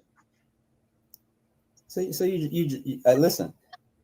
It's one thing to say I don't like the African phenotype. I wish brothers would just say that. Holy crap! Trying to Holy crap! I never said that. The whole point was that was my whole argument. It's great. From the beginning till now, like, you know, I'm saying that in order to say that in order racists are, you know, because if you don't like them because of the things that they can change, it's because, you know, you somehow are self-hating or something. So they're shaming you into their vagina. Listen, vagina should sell itself. It's pussy. Mm-hmm. It's never did it require advertisement. Never did pussy require advertisement. If anything, throughout the history of advertisement, people use pussy to advertise other stuff. Facts. They put a model on top of a car. They use pussy to advertise cars. They use pussy to advertise malt liquor. They use pussy to advertise everything. If you have to advertise pussy, then it is not good pussy. It's not. If you have to advertise pussy to men, it is not good pussy. If you have to advertise food to the homeless, it is not good food. They are advertising a pussy. They're holy crap. They're like, come to pussy. Or excuse me, they're saying like, come to Kenya or you're self-hating. Yeah, that's the same thing they would say in America. Oh, well, you know, all the women in America, you trying to tell me out of 50 or 48 states, you can't find just one? That's the same thing they're pretty much saying about Kenya. Exactly. I mean, Kenyan women are, it seems like they're just like American women. It's just the only difference between Kenyan women, Kenyan black women, and women in Houston is that they're willing to fuck Austin. That's it. Yeah, see, when you see the overt white man worship, and then you see the we're gonna talk about that. Yeah, and then you see the code word, we hate black men or black American men. It's like, well, and then, you know, there's not an abundance of available beautiful women that look like Tyla or Tila, whatever her name is. There's not a bunch of women that look like that. So it's like, well, damn, what the hell am I going to go and, you know, going to Kenya or just Africa period is not the cheapest flight that you can get to even go over there. Speak on it. They want you to take, and it takes a lot longer, longer, especially if you're from California, because I got to go to the, you know, other side of the coast,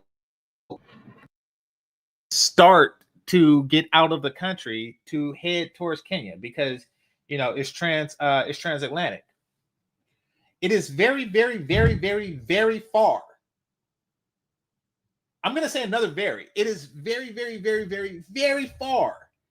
And very, very, very, very, very expensive. And you were saying in a very poignant way that why am I going to invest? You are investing, especially if you are a brother who who has a 9-to-5, a 401k, and 6 weeks vacation a year. You are investing. You where you spend that 6 weeks is precious. Exactly. It's precious. And most of us guys, we only can travel. You don't want to spend a day or two, meet a woman, and get punched in the face. Yeah, and most of us guys, we only can travel for what, 2 to 5 days on average. Exactly. If we're lucky. 2 days is the plane ride there and back. Oof, man, that sounds like almost I'm in Florida, but flying to Thailand is almost a day and a half. Almost a day. Yeah, almost a day and a half. Yeah. Yeah. Yeah. So they have not told you anything. They have not told you anything to justify the long flight, the expensive flight. There's no selling point. And on top of that, from I don't at least heard 3 or 4 content creators that says that, they've been there, spent the money, and Kenya wasn't really hitting on nothing to them. So if 2 out of 10 guys says that, man, Kenya's good, but the rest of the other 8 said they've been there, and it says nah. I mean, I'm gonna look at the averages. Exactly. Because you are going to invest. It's just like if you're invested in the stock market, you run the numbers and then you make an investment. It's one thing, like for me, flying to the DR, flying to well, Florida from Costa the Rica DR is what, $200? Yeah, that's what I'm saying. $200. I would take the gamble for 200. Right. But I can't take no gamble for $2,000. The thing about Africa is crazy. It's always the most expensive place to go.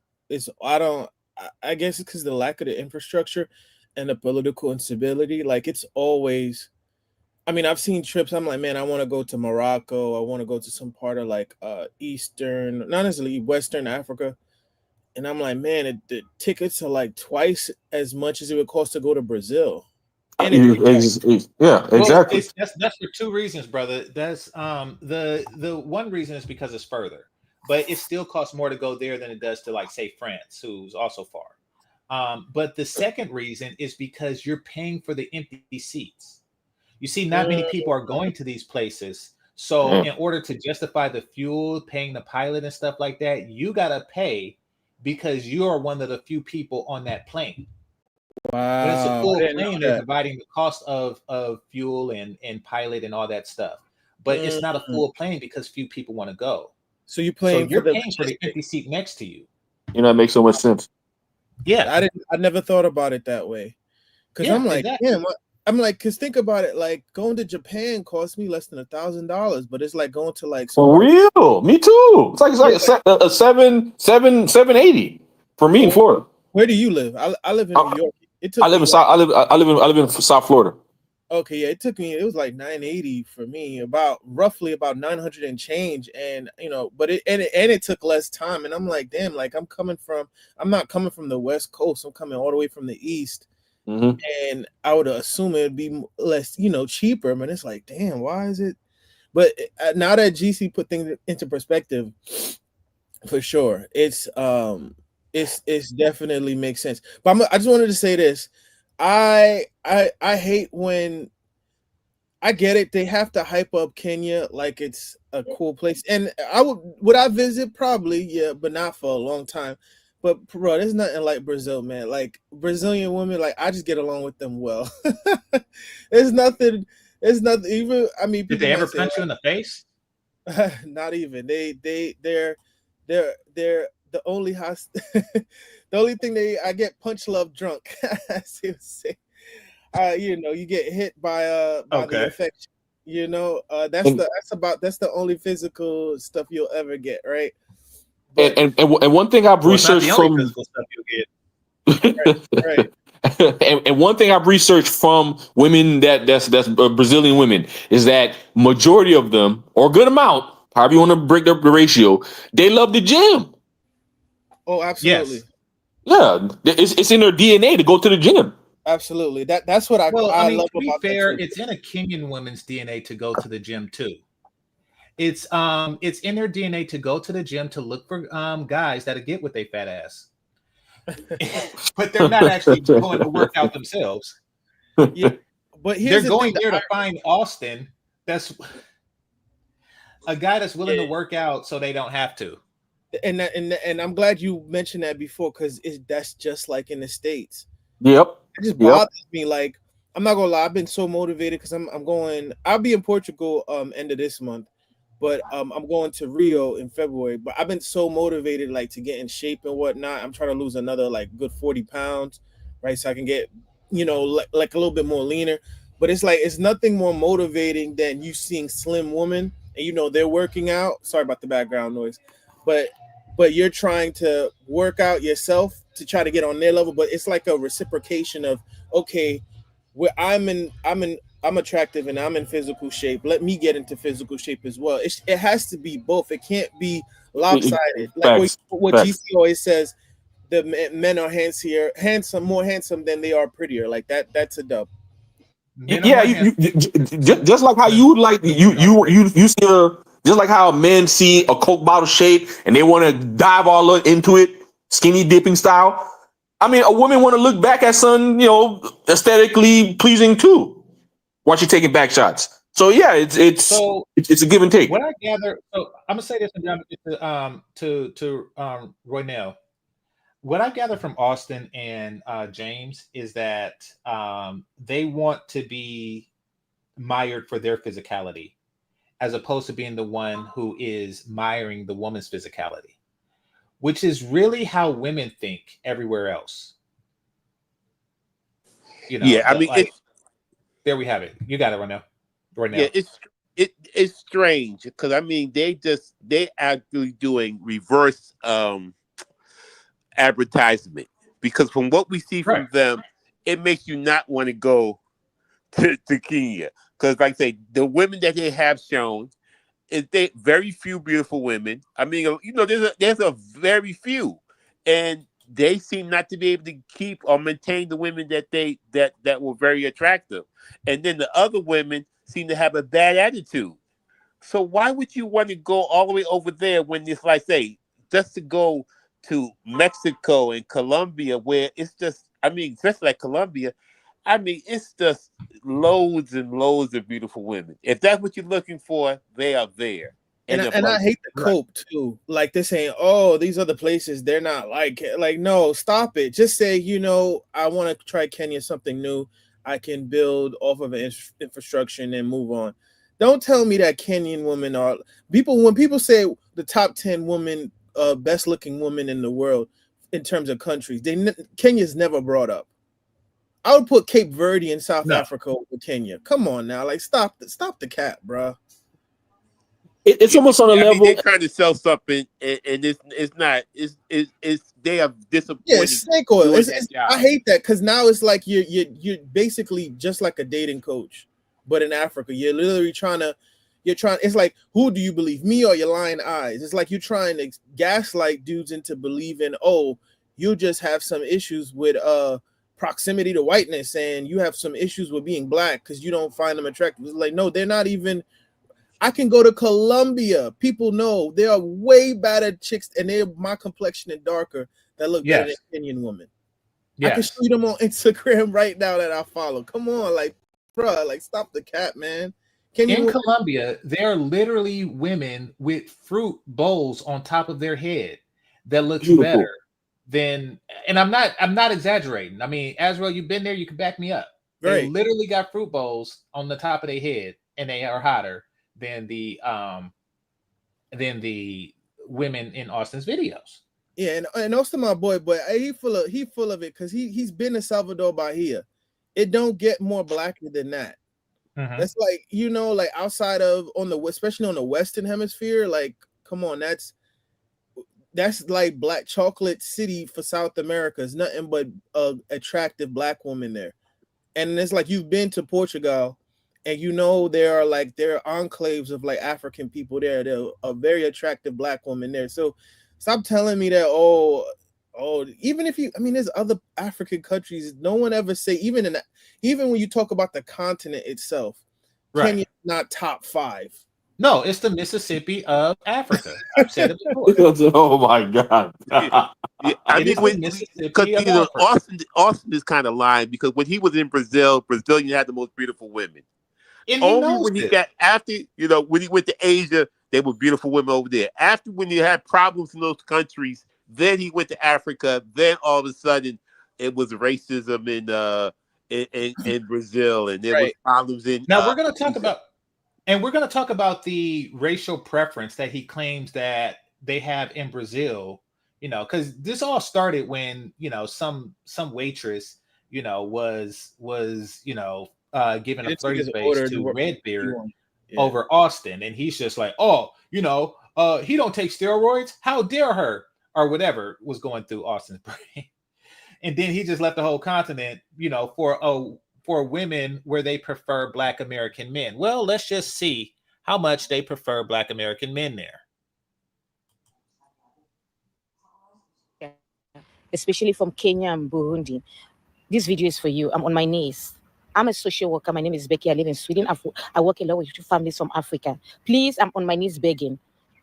Most of these European men you're getting married to, they are not normal. They have some mental issue. The way nobody will stand there for you. The abused, they have to tell us every day. It's horrible. You don't need to go through that. That is not a way to escape poverty. That's not the way. That is not a gateway to enrich yourself. Stop it. You Mozungu, or you call it what? You get married to European men with underlying issues that are beating you. They're destroying your body. They're doing all kinds of horrible things to you that they cannot do it to their white women. No journalist will stand there for you. No law enforcement officer will give you justice. No court will give you justice. No social worker will take sides with you. Instead, they will take advantage of you. They are removing your children. The so-called partner is beating you. They're doing all kinds of things with your body. We need to stop. I mean, we cannot go so low. We need to stop this thing. Okay. So apparently, white men look at Kenyan women as something to steal on. They just whoop their ass like the chicken is cold, bitch, as a regular thing. But if a Black American man was to proposition them in a way that they feel is disrespectful, you're the one that gets socked up. Now, Austin don't have a problem with this, or he's ignoring that this exists, that this deference to white men exists. He's ignoring that. And he's not telling the people that the problem that he claimed to have had in Brazil is magnified in Kenya. And that's the deference to white men. Like, yeah, exactly. They are looking at Kenyan women like rock'em sock'em robots. But those same women will sock you in the face for looking at their tits too long. Like, Right. Do you really want to go to a place like that? I mean, I can send you some TikToks on that, like them saying, "Oh, you passport bros, come here. You think you do this and do that? You think you own this place?" And then it was a bunch of people in the chat. It was like, "Why don't you keep that energy for white dudes that come there?" They were like, because it was like recently a military white dude came over there and raped one of the women, and no one really said anything. And my thing is this: let's say that you're gonna deal with white supremacy all over the country, but all over the world. Let me tell you this: the greatest equalizer is learning the language. That's the barrier of yes, sir. Yes, Austin sir. You're actually Austin knew right. the language in Austin, and so did Redbeard knew the language in Brazil. Yeah. But no, I mean, there are going to be women who have preferences everywhere. I mean, to pretend like Kenya is a mecca where they treat Black men better is false. Right. And it's about to get more obvious, with this. But he is trying to, and once again, it's not like a small investment. If you go to Kenya, based on Austin's word, you have invested a lot of time. That day and some change that you spent on the airplane could have been a day that you was on the beach in Cartagena or Rio de Janeiro. Game changer. I just want to let you know, because they ain't telling you. You have been right on point with what you've been saying for the last 2 weeks. And I've seen you on a couple of different shows. You've been right there on it. I've been supporting you in the cloud because you've been right on it. Because, like I say, I mean, if it, you're advertising something that doesn't need to be advertised. If it was so good, you would show us what you're doing, and you're not showing us. And what you are showing us has been negative. And the women have been showing us on the internet from Kenya that they ain't all about that. So I mean, it's just all you got to do is just look at the internet. If you go to Colombia and you go to Kenya, you're going to see that it's not worth making that long trip. It's exactly. It's a longer trip for less. It's like driving to the other side of town, passing up a bunch of fruit stands to buy rotten fruit. It's I don't. It's not intelligent. It's weird. But let's see what these, because I haven't seen this part. I want to see what these chicks have to say. Then I'm going to go to Cortez. I'm going to go to Cortez's video because he sent me something. I looked at it. I think it's worth going through. Yes, I'm taller than him.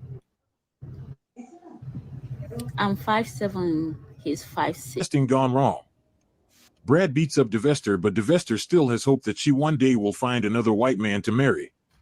Divesters let their white man make them think that white men prefer black women. White men only go to black women when they're washed, broke, closeted, weirdos, unattractive, angry with white women, or can't get the white woman that they want. When their real preference is in front of them, black women are invisible to them. The best, most eligible white men do not get with black women, they get with their own women. Anytime you see a white guy that settles down with and marries a black woman, he got something going on behind the scenes that will come out later. A lot of these black swirlers are financing more of their lifestyle than what they let on, but will have the public thinking that they're getting provided for. So he's on point with that. And I don't know if that's something that happens in Africa, but that is definitely something that happens in the state. Like you'll see these white couples at a restaurant or something. And on the surface, it may look like she's a kept woman, but then that check comes and she takes it and you see what's going on. I mean, there's a manager of some major restaurants in New York, and he was saying that every time. Yeah, I remember on TikTok he was saying that. I remember the dark skinned dude. Yeah. He was saying every time a black woman with a white man, she's paying for the bill.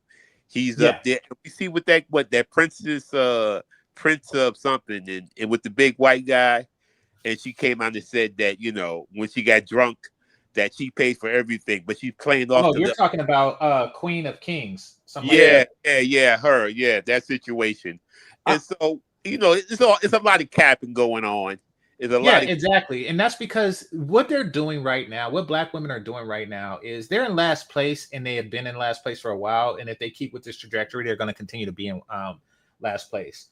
What they want to do is they want to be someone else's number one choice, or they at least want to be seen as someone else's number one choice. So if they have to take an ass whooping or two from a white man, but have the optics look like white men are preferring them, they're hoping that black men will either follow suit because, we do whatever the white men do, which it's stupid that they think that way. They're either thinking that, or they're thinking that we will develop a greater sense of scarcity and then act in desperation. You can't lower black men's standards any more than you already have. Our standards is at the absolute bottom, especially when dealing with black women. So, that's not going to work. And white men who would get with a swirler or divester really don't have a sense of future, because you're essentially getting with a woman who is trying to make life less comfortable for your son. Your son is going to be a mixed black man, and you're dealing with a woman whose life's goal is to make life less comfortable for that cohort of men. So either way, it's a very bad deal. The smart ones notice, and they're not going to go for them in mass, even with their problems that they're having with their current situation. And GameChanger is also a flex for the sisters. For a lot of sisters, they like to see that. Well, that's what I mean. They do it for they're encouraging others to create these optics. Yeah, yeah. It's But like, behind closed doors, we see what happens behind closed doors, and it's not always pretty. And I'm not talking about what happens with regular interracial daters, because there's a difference between interracial dating and a woman who is doing it with an agenda in mind, and that is the divester swirlers. The ones who do it with an agenda in mind are willing to suffer the most in order to fulfill that agenda. They're willing to take a beating or two in order to go online and say this. They're willing to get with a dude who is poor in order to go online and appear rich, because they're selling a lifestyle. Yeah. That's their agenda. It's the same thing with the sprinkle. It's like they'll go to the lengths of dealing with somebody, then that dude either beats on them or unfortunately deletes them or they OD on something, Mm-hmm. And I've always said this when it comes to dating with white women and black women dating white men. I was like, as a black man, you have to be Morris Chestnut, but the white dude can be George Costanza. Yeah. Right. And if you that's my saying. I'm quoting it out. Everybody can use it, but just whenever you see it, make sure you point it out, because if the barrier of entry for that guy is not on the level of where you have to be as a black man, if he looks like more of a George Costanza, then you know what you're dealing with. Yes, exactly. And that's not doing black women a service, but anything that ends with somebody say y'all don't see anything. Well, you could come up and show us something. But there is definitely a different requirement. Now, there's a number of reasons that exists. One of them is, they start taking relationships seriously, and they get rid of some of the useless criteria at the same time. Meaning that a woman who required dark skin, 6 foot, 6-pack, she'll grow up, and at the same time she drops the 6-pack requirement. Just so happens to be the same time that she drops the dark skin requirement. So that's another reason why you may see those relationships. But once again, there is ultimately an agenda that exists out there. But to also add on to that too, we talk about how they be like, black men should have just got with black nerds. It's like, no, there's a reason why they have a thing called the black wife effect, because it's not enough for a black man not to be just nerdy, or he might not be the most fashionable, right? Mm-hmm. Like, they're willing to do that with a white dude. He doesn't have no kind of fashion sense, no quote unquote swag, and will cosplay him up into like literally Negro cosplay to look like a black dude that they would prefer. Right. But it's like, if that was such an issue, why you couldn't have done that with another black dude that may have not had that same kind of fashion sense or style or what have you. Right. So, that goes back into a lot of projection, talking about proximity to whiteness. I'm like, there's no man, like, even I'm sure you heard about the Nick and Alandria thing. She was like, yep, I'm about to bring that up. Yeah, bring with a fair, quote unquote, fair skinned man, her word. She couldn't say white man because that'd look crazy. But she said being with a fair skinned man is healing the world. Like, yeah.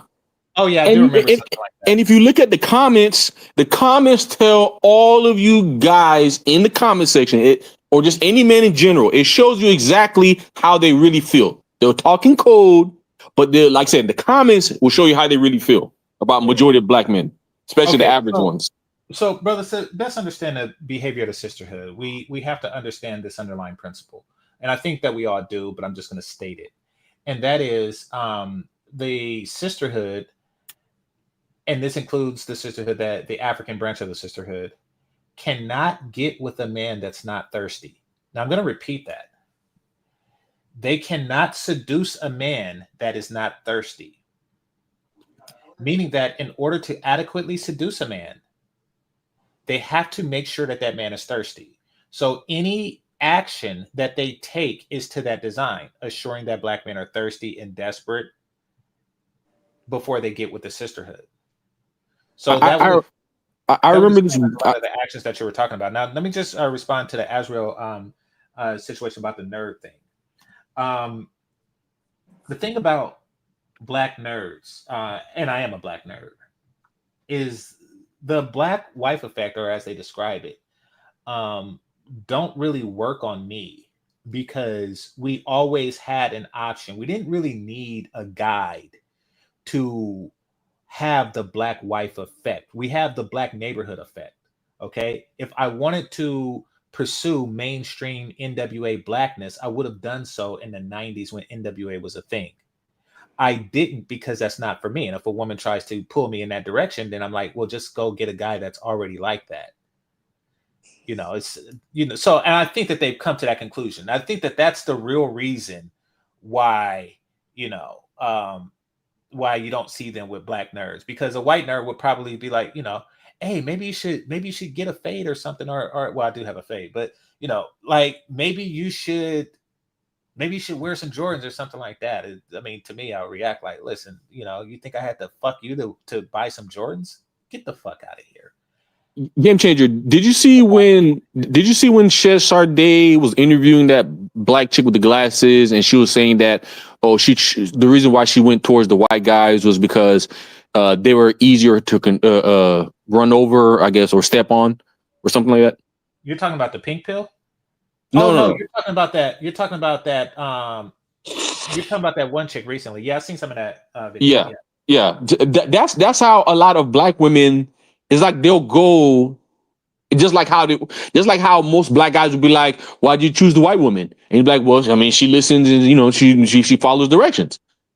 It's like almost the same thing with black women, because obviously the white skin, and I guess the white guy is more willing to bend the knee compared to, I guess, most black guys. But just black men in general, I guess. No. Okay, I'm going to point out that's a point of deception that they have. And remember what I was saying, what the ultimate goal of the swirler/divestors is, and that is black men. They're doing this with black men in mind.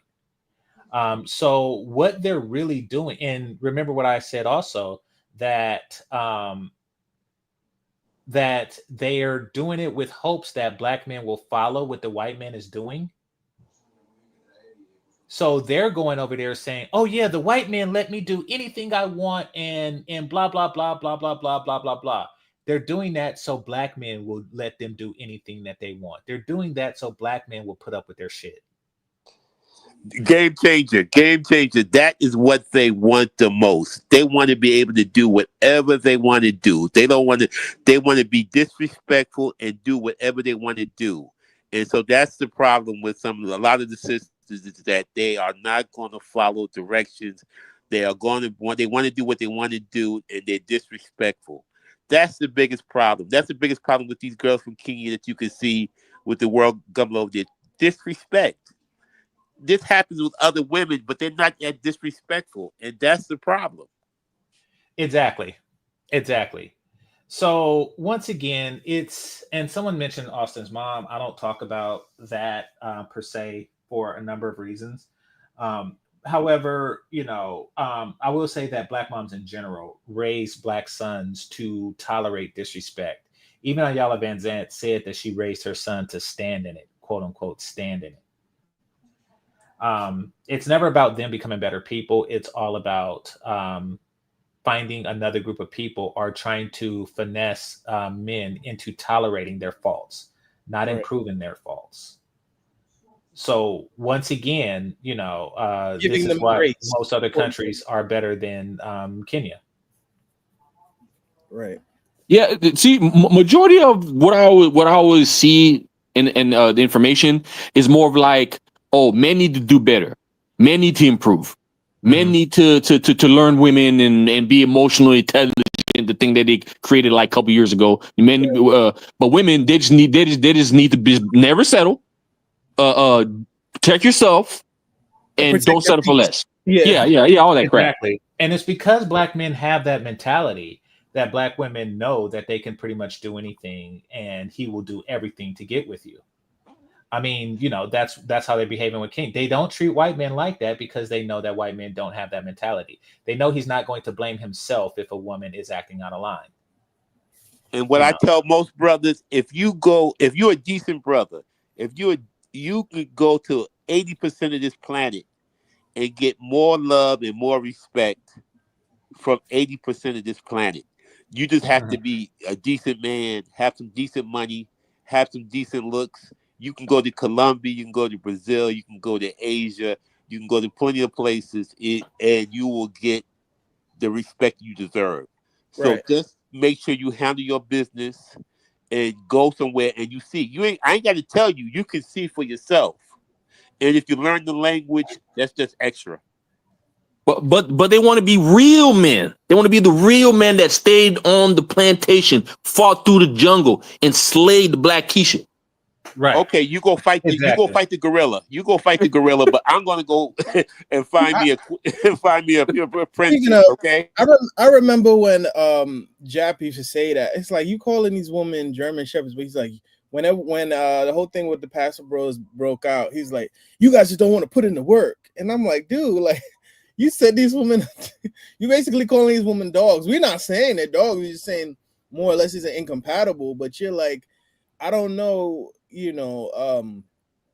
I know you're not the biggest fan of Obsidian, but he used to have a term called hate effing. Like, I just feel like, like, now I just say, like, it feel like black relationships really feel like a Tyler Perry movie, man. It's like an animosity between each other. And it's like even when they say, like, the retort from black women is say, oh, you know, you should get with a black woman because a white woman don't understand your struggle. But it's like the only way that we could connect with each other is through trauma or some kind of hardship or some kind of angst. You know, it's like it's a very negative experience, you know, like to say, okay, the only way we can connect with each other is through some kind of struggle or some strife, you know. Right. What that's like, let me respond right quick, brother. Let me respond to Dominic D very quick. He says, he or she says, then leave them alone, and he's referring to black women.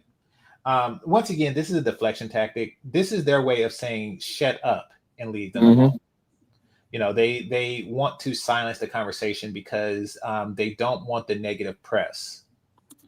No, you see, understand this, Dominic. Yelp is a thing now. And companies have to live with Yelp, meaning that before, if you got bad service or you got bad quality of food, let's say at a restaurant, like if they served you frozen French fries, you would just not go to that place. But now that Yelp exists, you not go to that place and you Yelp it so others won't go to the place and get frozen French fries. Now, I know that you don't like that it exists, but perhaps you should stop serving frozen French fries and actually cook food. But you don't want to improve. And your comment really states that. It's like, you know, I want you to just ignore us while we continue to fool the next person. No, I'm not going to do that. Yeah, and I'm married to a Colombian, and we're here in Atlanta, and we're in the blackest parts of Atlanta. Me and my Colombian wife, she's a Paisa, and I'm not trying to, I'm not trying to flex on any women or nothing like that. I'm just living my life. But I will tell my brothers, hey, it's a better way, because you can go over to Colombia and see brothers break down because it's the first time somebody treats them with some love and respect. Even if they're not even if they're bad, they have got love and respect that they had never had before here in America, messing with some of these women, because a lot of these women just don't even know how to really treat a man properly, and the respect is the biggest problem. Yeah, and so I mean, you might love me, but if you don't respect me, that's a big problem. Yeah, they raise us to embrace disrespect and think of it as a norm. So once that happens, then, they're basically, black boys are raised to benefit the mother's future daughter-in-law, not to benefit himself. Yeah, so, I mean, game changer. I'm with my wife. I got another guy. He's with his wife. He's got a black wife. I got my wife. We go to Qatar. And, we go into these Muslim sites. And, my wife, I tell her to cover up. She covers up. This woman literally wants to fight the people because she doesn't want to cover up. this, the black sister, and the man looks weak because he can't control his woman. So Right. guys don't understand that disrespect and not being able to control your woman when you go out in this world. There's places where you need to control your wife, where your wife's supposed to be respectful, and these disrespectful women can get you in trouble overseas. And then if you don't control her, she's gonna blame you for not protecting her. Correct. If something bad happens. Yeah, it's at the As a end, it's result your of her fault. poor So behavior, absolutely. you gotta be in charge. It's in the end, it's your fault. No matter what happens, it's your fault. So you need to be in charge because you are going to be the one ultimately responsible. I see brothers, or like one of the guys who I used to always look up to was Will Smith. Regular square guy, just like me, didn't have to sell drugs, didn't have to be a gangbanger until I understood what he was going through with Jada, especially when the whole August Alsina thing, and just to be like, damn, who can a regular guy use as a superhero to strive to be like? Especially, these days you can't even look up the cartoons because half the time I've been seeing them. I seen Superman kissing another guy. I seen Superboy kissing another boy. It's like they try to turn all of the masculine things that at least I grew up watching into the alternative community. And then to see how Will Smith was pretty much a cuck for a lot of his years of marriage. So it's like, okay, what could men even use to even strive to be independent, not independent, but a solo masculine man in 2025. Brother, if they disrespect, if Michelle Obama disrespects her husband, if that girl Curry, Curry's wife, Aisha Curry, him, yeah, I mean, it ain't nothing you can do. Because you could be the biggest, tallest, strongest. It's even Shaq's wife, this guy 7 foot tall, 200 pounds, was a physical specimen around the world. And she, after he takes care of her kid and has 5 children, say she doesn't disrespects him. That was so sad that she. So I don't see. You can't find a person that a black woman. You can't find a black man that a black woman won't disrespect. It's automatic. I don't care what you can have, green eyes, wavy hair. They'll respect you. Hold on. They respect Will. They respect Russell Wilson. Yeah. At the same time, they respect him. They Let's respond to this comment right quick. Dominic D says Will Smith before Jada in August was Fresh Prince player. Only in the black community can he be looked at as a square. Here's the thing about that. What you're saying is very true. The thing about black, they're going to call you a name no matter what it is. And that name is always going to be negative. They have a negative category for everyone. The same woman that'll call Will Smith a square would call like DMX a dusty, low down, dirty nigga. Like they always, for every category of black man, there's always an insult for that category. Right. And that's so they can, down put you. See, while other women embrace confidence in men, black women embrace humility. Right. Now, if you are a confident man, then they are going to try to find ways to humble you. And if they cannot find a way to humble you, then they just won't mess with you at all. Shout out, AKA calling you sassy, because you just respond back with some kind of assertiveness to yourself where you question their BS, right? You see it on the Pop the Balloon show all the time. When the man questions what they say, or if he has a retort back, oh, you dare challenge what I had to say? Oh, you must be sassy. I don't appreciate you arguing with women. It's like, no, I'm calling you out on your BS. Yeah. It's more like a gaslighting tactic, And then all the women follow suit as well. That game show Pop the Balloon making black women look real bad across the world because it also dispels one of the lies that they like to put out there for society, and that is that there's a deficit of black men. That there's a scarcity. they try to paint a picture that Black women are really just this group of beautiful women. None of them are fat and none of them have AIDS. And they're just sitting down waiting for their Prince Charming, but there are no good Black men because we're all in jail or, got little dicks or don't have a high school diploma or, for whatever reason. They try to paint that narrative of a deficit. The truth of the matter is that there isn't a deficit. These bitches are just popping balloons because a man's shoes is untied. yeah. That's. I mean, even some of the prominent Black women said that show right there. It does damage to Black women because other women see that and they say, "Oh, his pants are too tight. Well, you go buy him some more pants or change. Yeah, I don't like his watch, so buy him another watch. He got money. What's wrong with you?" Nah, man, you just didn't make the cut. That's all it was. You just didn't make the cut. Well, and that's what a Colombian woman would do. If she seen a brother that got the right height, got the right look, she let me change his clothes. Let's go to the store and shop.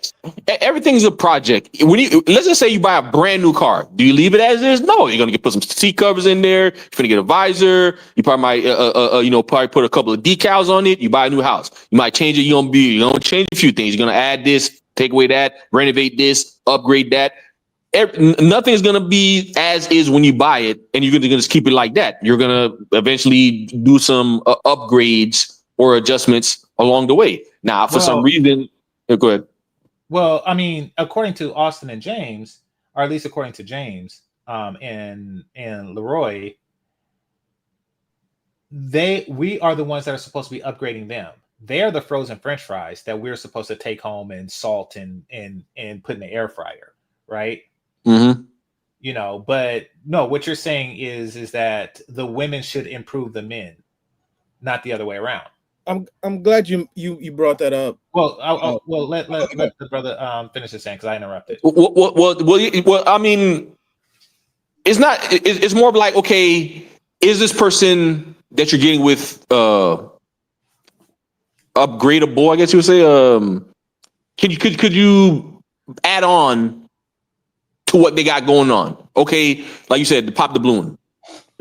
So a lot of the exterior stuff that's very, very easy to change compared to like, okay, if she wasn't attracted to a short guy. But clothing and stuff like that, not too many men are gonna be like, yeah, I don't like her dress for the most part. If he's really interested in her, you're gonna be like, okay, could you probably not wear that, or would you mind not wearing stuff like that? And they kind of go from there, and then go to the more skin deep. But it seems like that's how a lot of women on the pop the balloon mindset is just to, and a lot of them really go on there to kind of really get off on men. They go on there to kind of just bash men and make fun of them and stomp them down. And then Arlette allows them to come through, go over there, bash them in, and most men can't even really rebuttal because she'll try to move them on to protect the women. Well, and that's another thing. Like, women, particularly Black women, do get off on shooting down men. And according to James, they get off on shooting down men, and they get off on punching men in the face. Yep. So I mean, I don't see how they're different, except that they're willing to maybe sleep with you if you stay out there long enough, because it won't be in the first night, meaning that if you're there for 2 weeks, you're not going to get any action, or because they don't sleep on the first night, but you're definitely not going to get action for every day of the 2 weeks like you would in most other places. So they're like the brother said, they're not really advertising very well for Kenya. But you got it, Azrael. Oh yeah.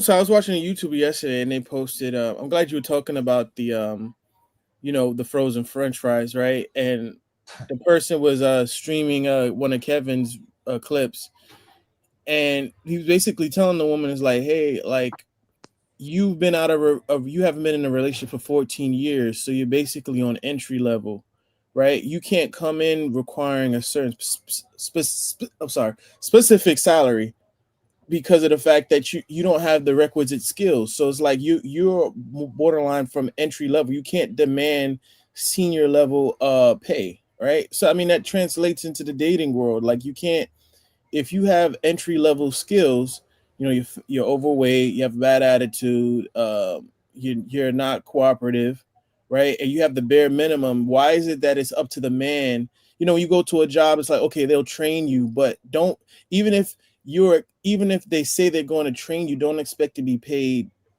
top billing at the same time. But it's like with black women, it's like, no, I expect to be fully compensated, i.e. you have to be the dream dude that I want, but I can come with the bare minimum and you have to give me grace for all my flaws and shortcomings. It's like, no, you start off for base pay as well.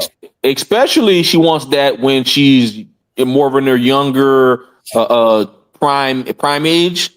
Oh, she definitely probably not taking no nothing less than that. Right.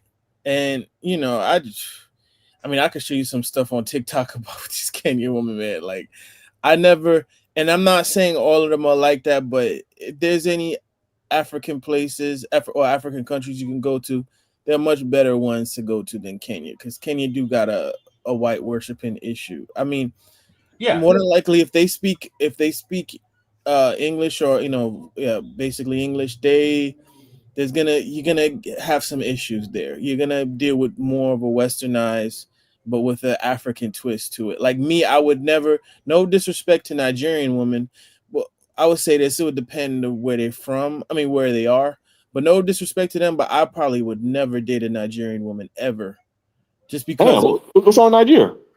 No, they're just as bad. Too westernized. Damn. And they expect, they are like the sprinkle African version. Like they expect the dowry and all that stuff. But it's one thing if you go to like an Ethiopian place and they expect the dowry, you're gonna get a feminine woman.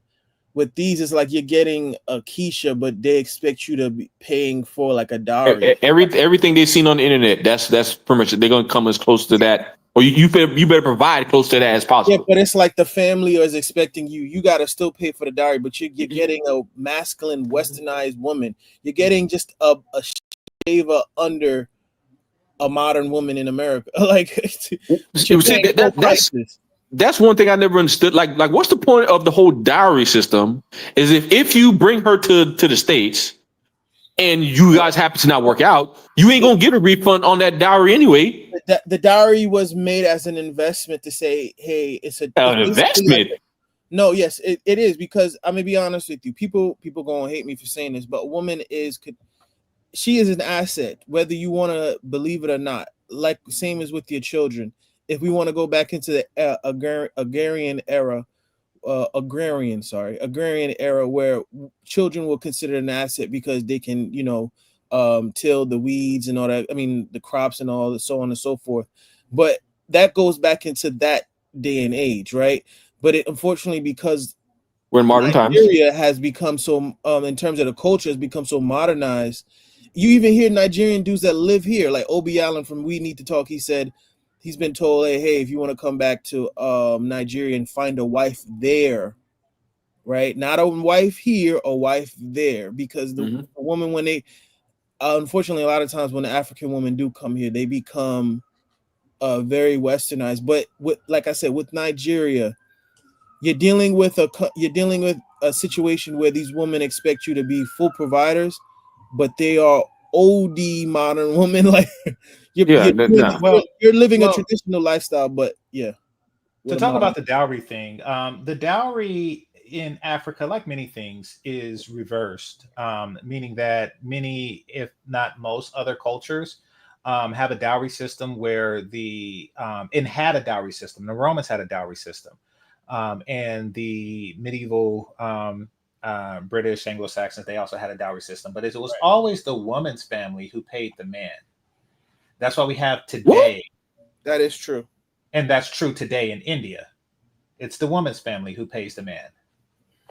Yeah, because you're taking care of their daughter. You're actually, a lot of women are liabilities.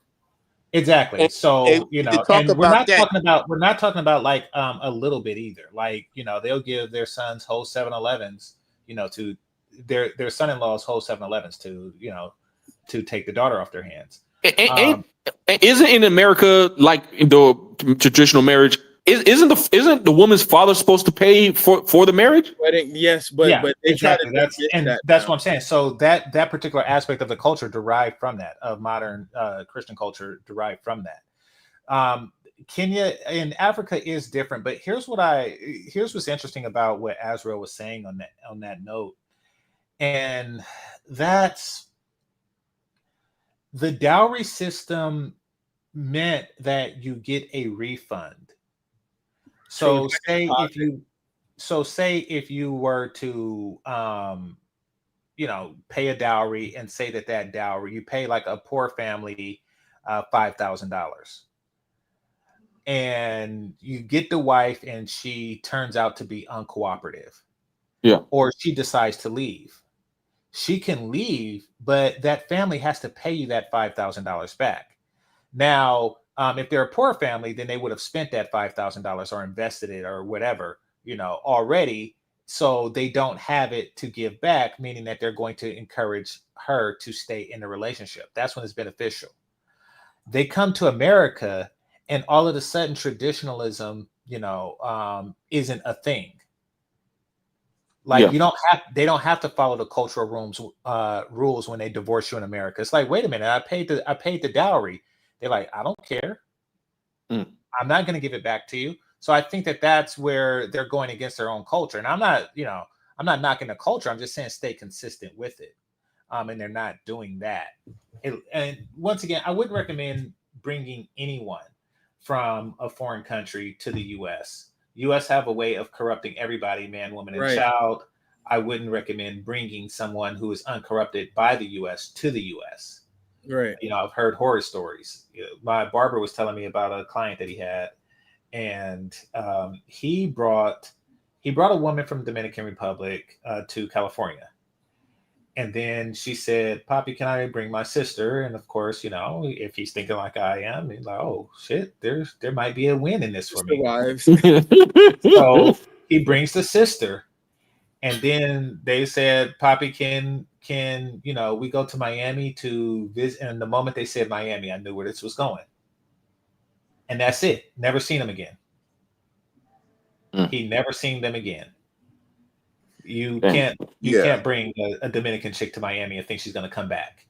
By the way, we don't have many Dominicans here in California, so there's no society for them to cling to. Oh yeah. Down there in South Florida and Miami. Oh yeah, it's tailored for Mexicans and Dominicans, Colombians, all of them. Yeah, exactly.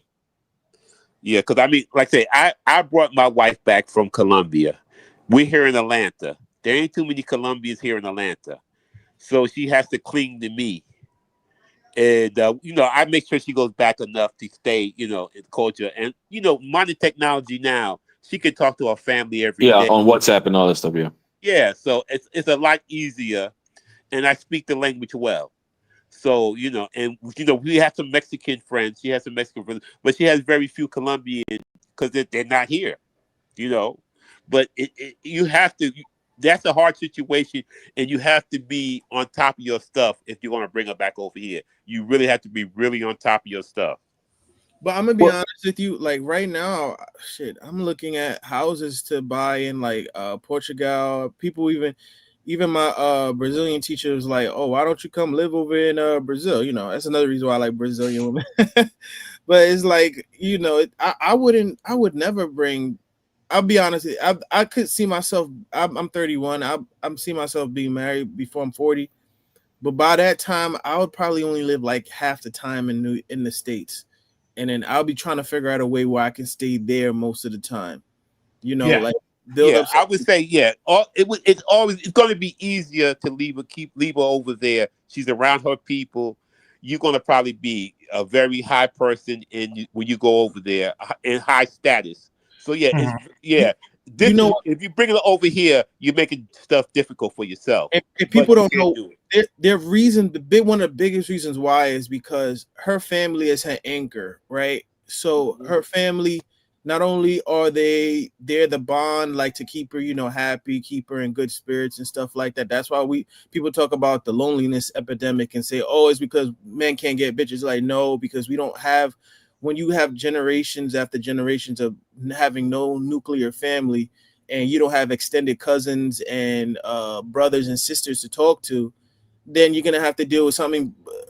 The average American, they don't even eat together. Like, you go over, growing up, you go over people's houses. Kind of weird sometimes you'll go over family's house and then they eat together, and it's like, whoa, you're not used to it, right? And that was me from when I was a teenager, right? But so long story short, when you're dating a Brazilian woman, or just most women in general outside of the States, they're closer to their family. You're going to meet their family in like the month's time span, right? So not only is the family her support system, but they're also there to make sure that she don't mess up. Because exactly, if she starts to act crazy, stuff like this, she got her mom, she got her grandmother, she got the auntie. You don't even mention her father, because if her father finds out she's not acting up, it's like, oh, okay, that's an issue. Yeah. And that's why the dowry system, and that's the way it was meant to work. It's like, okay, I'm giving you this dowry and you're giving me this daughter, but you're gonna make sure that her ass stay in line. Right. That doesn't work when you bring it back to the state. Bring it, and I used this analogy before, and I'll do it again because it's so perfect. Bringing a woman from another country to America is like Superman bringing Lois Lane to Krypton. Right. Make no sense. Yeah. It's like, you do realize that you just a regular nigga now. Right. Like she wasn't fucking you when you were Clark Kent. Now was she? So yeah, why did you do that? You fucked yourself up. Right. But at least game changer. When I'm in Colombia and we go out with her family and friends. It's like 28 deep. Right. So it's 28 of us. When we go into the bar, we take over the whole bar. It's like a reunion. You know what I'm saying? Because we just that's how they roll down there. As far as family, that's just Latin countries, in general, yeah. Yeah, I'm like, man, I'm amazed. I'm like, all of it's like we just this giant group. It's like 7 cars. We just take over the club. Right. But that's how they do it down there. So yeah, family is very important. America conditions its citizens to value money. Right. Where everywhere else, they value family. True. And why would you take them away from that? Why would you first of all, if she wants to come to America, if she wants to leave her family to come to America, it's for money, meaning that she's putting money over family, meaning that that's already a bad sign. The best bet is to stay there. Like this is the place that shaped her into what you want her to be. Right. You know what I noticed? Because I'm in Europe a lot.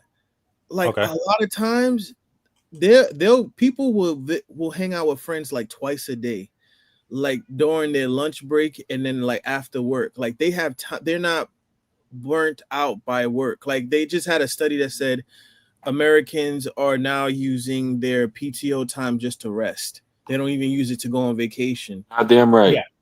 Right. And like when like you go, like let's say I work, right, and work remotely, and then then it's like late at night, and like let's say I'm in Paris, for example, like I see a lot of people just hanging out, like talking. They take so many breaks.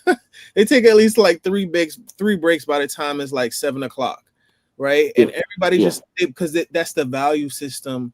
It's not about the money, the rat race, the grind. Yes, it's good to have money. Yes, it's good to be able to sustain yourself. But I'm telling you, when I get offended when people are like, oh, you can't bring her back here, right? I'm like, I don't want to come back here. Like, I'm trying to find my escape, like it's just people value different things. And it's a trade-off, and that's what. Now go ahead. Go for it. No. I was done. I was just rambling on. No, I was just saying it's a trade-off. Like places. Yeah, okay. White men colonize whole places, and no one ever says, oh, you can't make money in England, so you went and colonized America. Nobody talks like that. They understand that, you know, this presents an opportunity, you know, to start a tobacco farm that I can't really do in London. And they became rich and prosperous from doing these things. Yeah, but even most of them, like, okay, let's just say we can't get women in the States. Wouldn't that mean more women for the guys that want to stay on the plantation? And that means just, hey, it's more for me. If you don't want it, I want it. But that's not their rebuttal. Their rebuttal is, oh, you just ain't got no game. Put it this way. It's funny. This goes back to Austin and Azrael. You have a delay, so you got to go out and come back in, brother. I'm gonna refresh. Okay, thanks. But this goes back to Austin. You know, when because what Austin is doing is he's saying that you should leave America because it's too challenging, but you should go to Kenya for a challenge. It's weird. And I think the reason for that is because what do dating coaches need? Dating coaches need men to be rejected. Mm-hmm. So he has to have a place where men are reasonably rejected. And that's why Kenya is like a sweet spot for him. You know. But are guys really using their head? Like, the whole point of traveling is to take the US dollar, or at least for me, that's how I look at it, to take the US dollar and go where you actually have more leverage. Because a lot of the rich millionaire guys in Miami, yeah, they're not having a problem because, I mean, they can afford to do a lot of Miamian things. You know, it's very expensive, especially going down to Brickell. So now, if you're an average guy that maybe back in, so for the average to above average guy, you over there trying to see where you fit in, and most of the women, they're looking at the guys who's a streamer, pro athlete, actor, you know, whatever thing that a drug dealer, scammer. If they're getting all the women, and you're like, man, damn, where do I fit in? Where can I even get one? Where are all the average, the below average women? And one guy wants to work 40 plus hours to go dive in the dumpster just to pick something off the ground and like, well, I guess she'll do, you know, she at least giving me some play. I mean, like, brother, I don't know why would men even consider being a scavenger, because that's pretty much where you're headed to. You're gonna get the 300-pound chick with a bad body with a kid, and you're like, well, hey, man, pussy's pussy, man. No, screw that. Exactly. No, you get your passport, or you gotta put it in the air fryer. Oh, there we go, cold fries. But yeah, that should not be in your mindset. Your mindset should be to try to get some money and then go somewhere where the money you can actually leverage it to get more, not less, to get more. Yes, you could try to make more money and then compete with the guys in Miami, but just like you said, the untapped markets. If it's an untapped market somewhere else, you can go over there. When Great Britain or Europe used to be the big kings and America was untapped, you know, they said Christopher Columbus found this first. Christopher Columbus came in there, you know, he's like, hey, I'm gonna turn America into what America is today. And he didn't fight the people in Europe to try to become more European. No, he came over here in the U.S. and he, the Pilgrims and all that history stuff. And then now the U.S. is to what it is. That's what you have in your passport and money is to go over there, to go to another country, and then be able to leverage your resources over there. That's pretty much what it is overall. Right. Agreed. I mean, so it's funny when you come across people that agree with the concept and of passport bros like Austin and James, but they use the same counter arguments that people use against passport bros against people who choose to passport bro other countries. Mm-hmm. You know, like the same thing is like, oh, y'all just don't like black women. That's the same thing black women say to all guys that travel. Right. Yeah. Oh, you can't get the women over here. Yeah, exactly. And that's what they're saying. You can't get the women in Kenya, therefore, ... So very interesting dynamic that they have going on. I have to say that. But I didn't want to make this too long. This was just supposed to be like a quick response. I'm going to see this video that Cortez was talking about before I get out there. In the meantime, y'all can talk amongst yourselves. Wait, but yes, brothers. Azrael? No, I said thank you. It was a good stream. Oh, yeah, it's not over yet. Just letting you know that I'm winding down. What was you about to say? I think What's your name? Game Changer doing a good job. Keep up the good work. Thank you, brother. Yeah, you're actually one of the ones that actually debate and fight for the actual average to above average guy in our more articulate way that I'm probably not the best at, but you were one of the few ones that actually can actually hold the to go up there with to fight the all these plantation and stay in America and or improve yourself and max this and max that.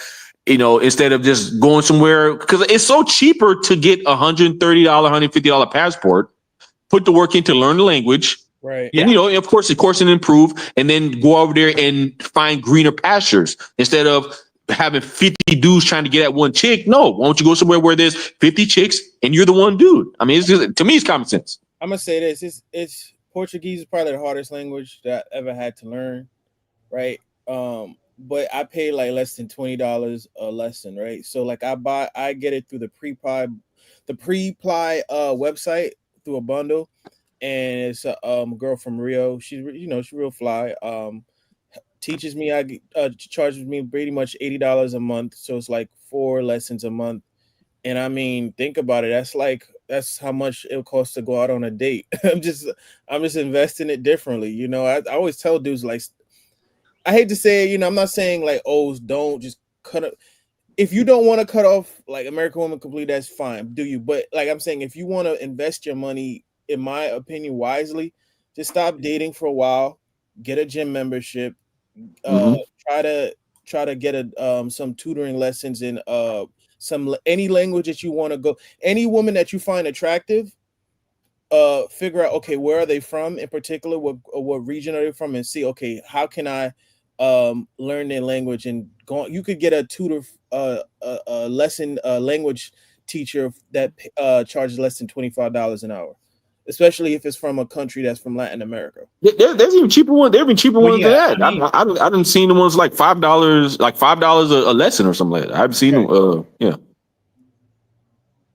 Yeah. You could probably teach yourself online too. But that too. No matter what, it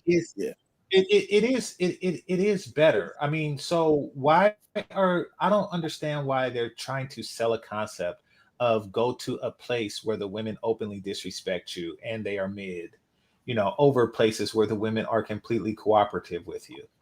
I mean, smart people are not buying what they're selling. And what they're really selling is validation. The validation that you're not getting here in the States, they're selling it to you in Kenya. They're like, oh no, you have to work harder, so they feel more validated when they get the prize, even though the prize is crap. Yeah, one thing they always try to go back to. Oh, you just need to learn game, but most of them can't even explain what the hell game is. Because I'm like, well, how do you quantify it? It's an abstract concept. But I mean, even with that, by that logic, you just need to learn game. Then there was really no reason for you to leave America, now was it? Like, I mean, if your game is so strong, it'll work here. So let's be clear. If I wanted to learn game, I would do it from somebody who's getting laid in America.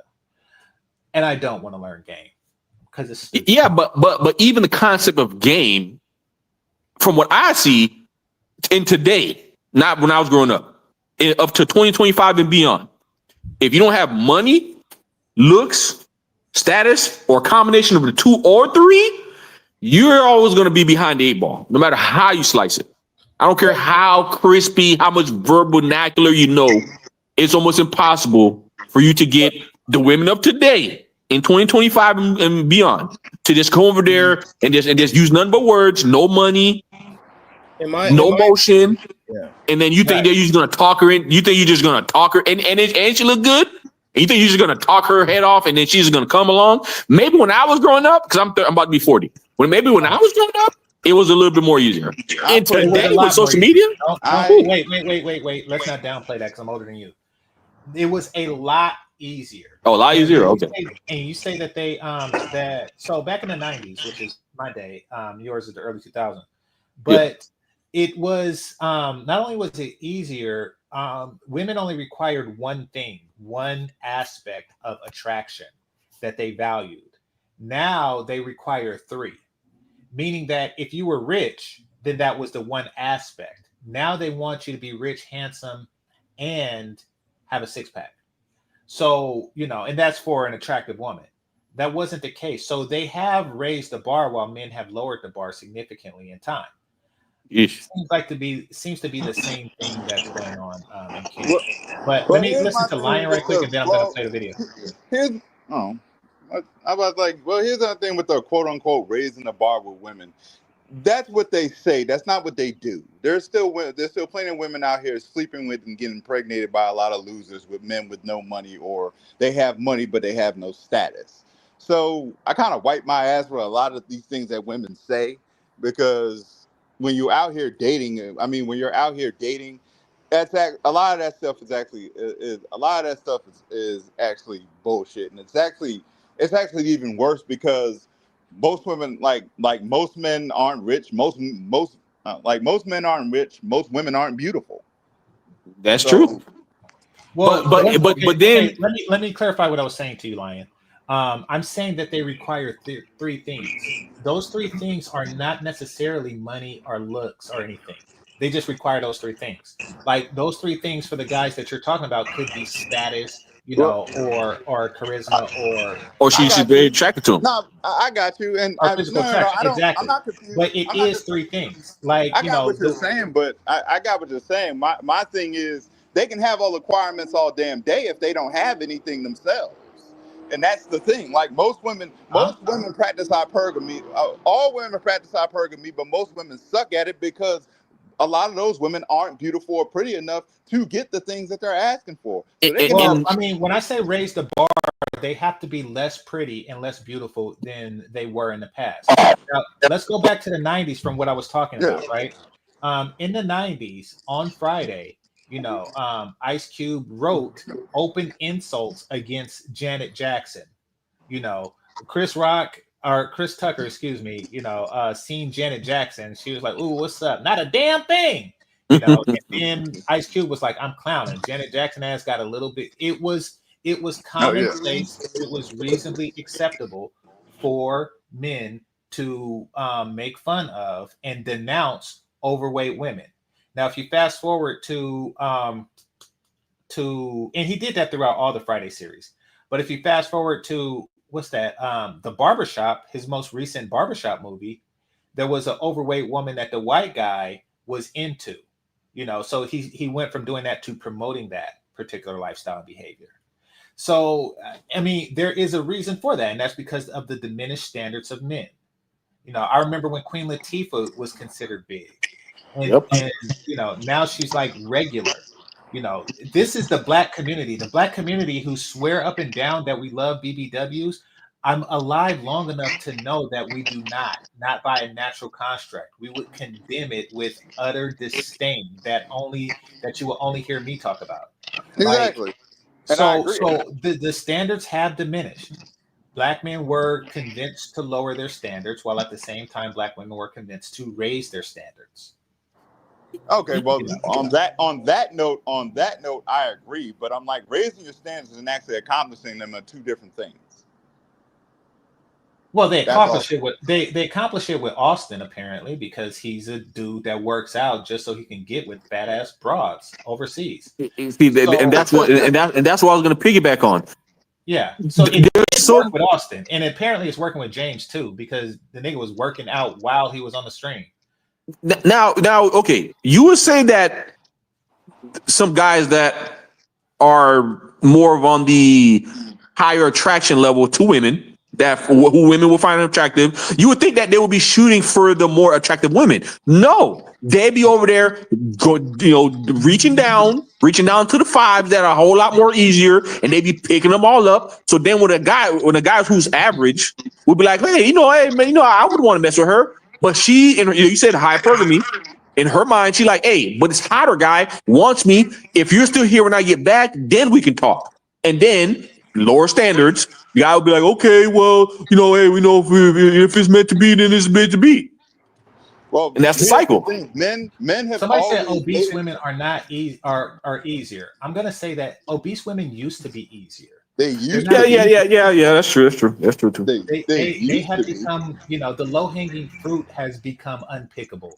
And that's because so many guys are going after the low hanging fruit. Dude, So you're gonna so get shot desperate, down. so desperate. Yeah, if you're gonna get shot down by a baddie. I wish Exactly. I could show y'all the last chick that shot me down. Wasn't mad. She gave me her number, but then there was a shot down that came like almost instantly after that. We see as men, we can accept that. We can accept that L. But when you go over there and reach down into the clearance rack and the clearance rack denies you, oh man, that's gonna sit with you. Yeah. But that's the thing. Here's another thing about that. While women have raised their standards, they haven't raised their looks, so that's why they get to play that. So men who do actually do the work and raise their looks are still practicing humility. Most of it's always the ugliest chicks that got the most quote unquote confidence. But that's also because they're backed by an environment that actually encourages that shit. Exactly. Yes, and then there's it's also twofold with the environment. Men are not encouraged to raise their standards. Exactly. And knowing that is why is why black men in Kenya get treated different than white men in Kenya.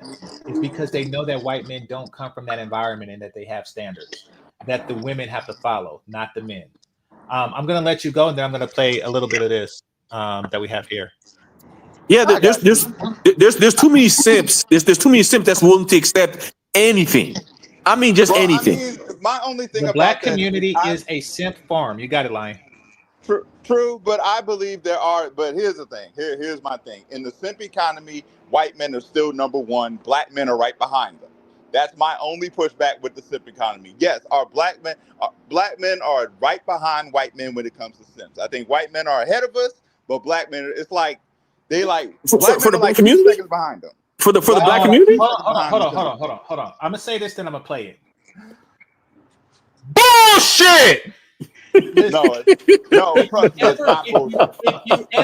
you have ever in your life seen a fat white girl go home in tears because she was teased by white men so hard, you will know that they are brutal with it.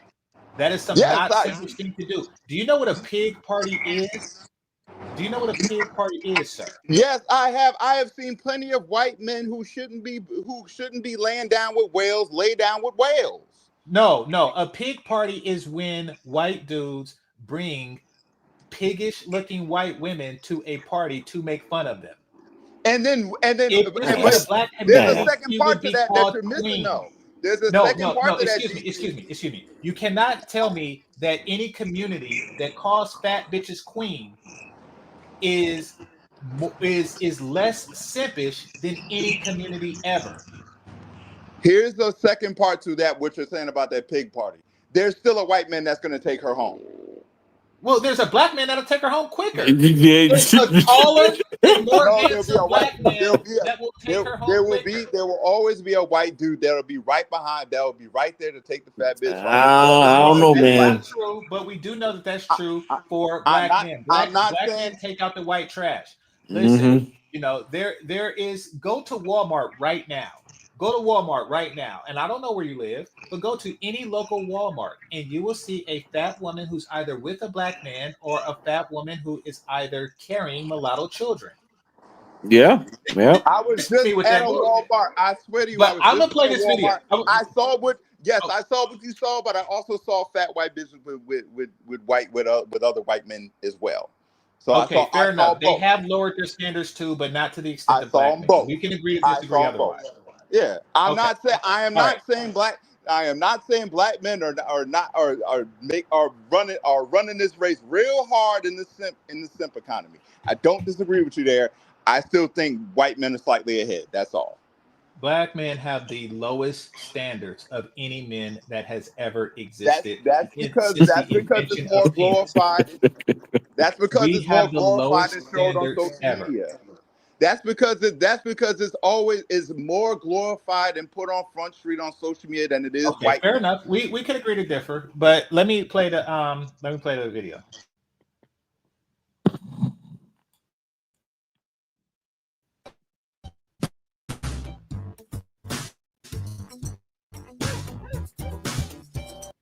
Okay, look at the broads. Look at these women. Where's all these beautiful girls? Where is this again? Apparently, this is Kenya. Oh, yeah. So I mean, like, what in the hell? Like this. I can't do it. GameChanger, could you put the icons on the left? Why not Madagascar? Madagascar, there's black women in Madagascar. Good looking ones. Tanzania. No. Hold on. What did you say? Could you put the icons on the avatars? Could you put them on the left so we don't block their face? Yeah, sure. Yeah.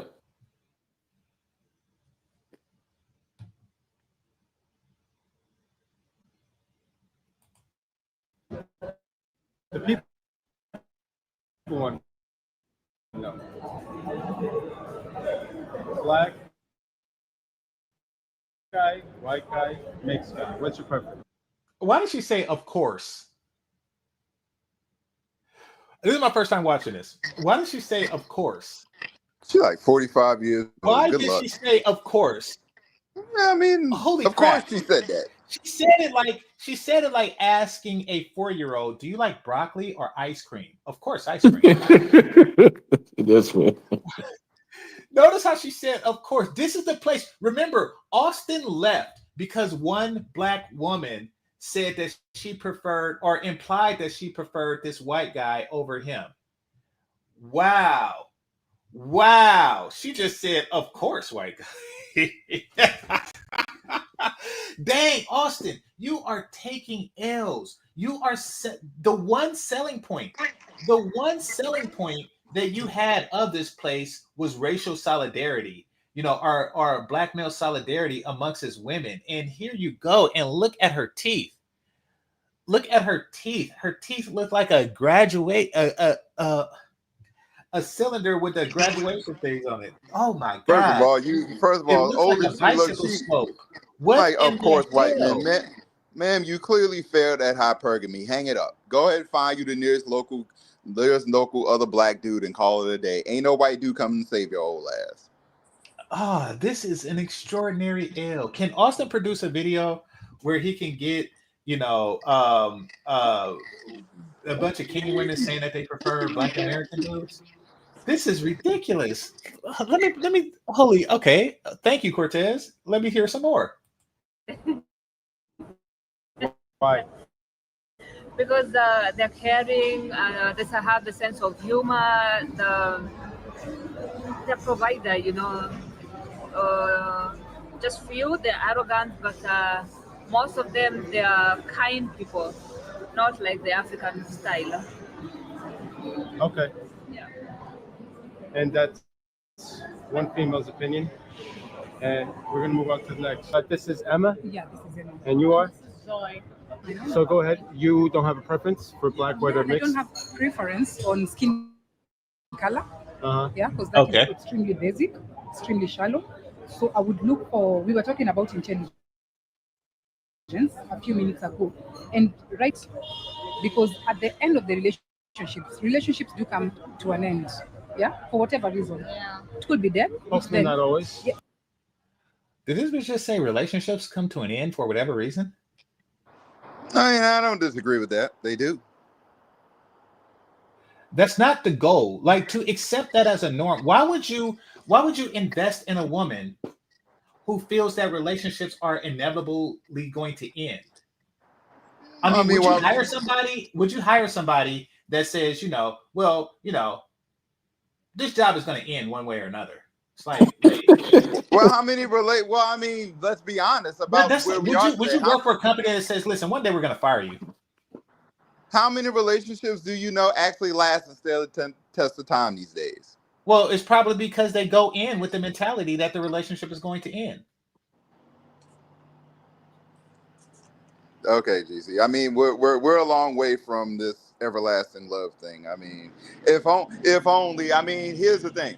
what would have there would have to be some sort of major cataclysmic event for anyone to actually start believing and wanting to stay in a relationship for the longest. Well, okay. The majority of marriages in Kenya last. The fact that she is saying this means that she is not of that particular mindset. But let's move on. How long do they last? Okay, hold on. Well, last means till death do them part. That's the purpose. But let's look it up. Divorce rate in Kenya.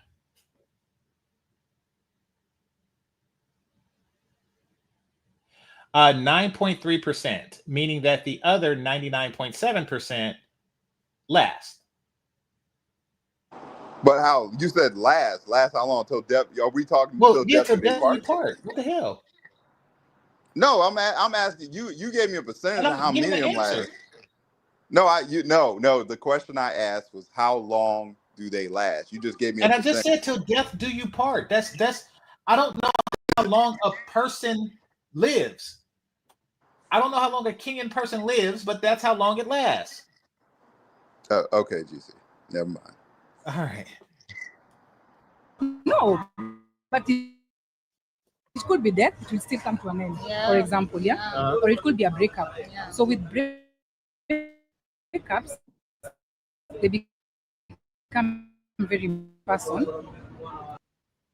This mid bitch is basically finding men based on the criteria of how they're going to put up with the relationship ending. That's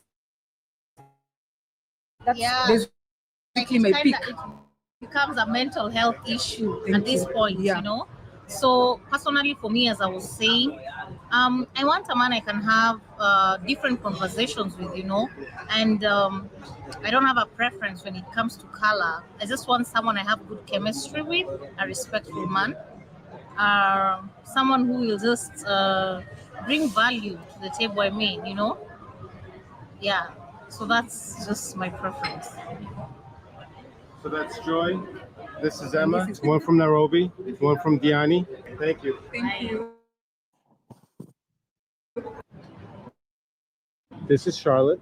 Oh wow, there's one that look worth a damn. There we go. And that's Kenya for you. This woman right here with her face blurred out?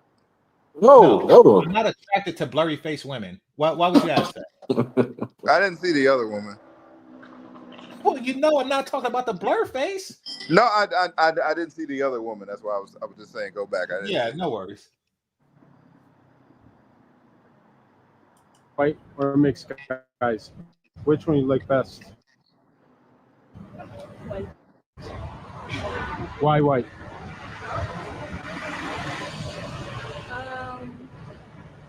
On bed somewhere. What? You naughty girl.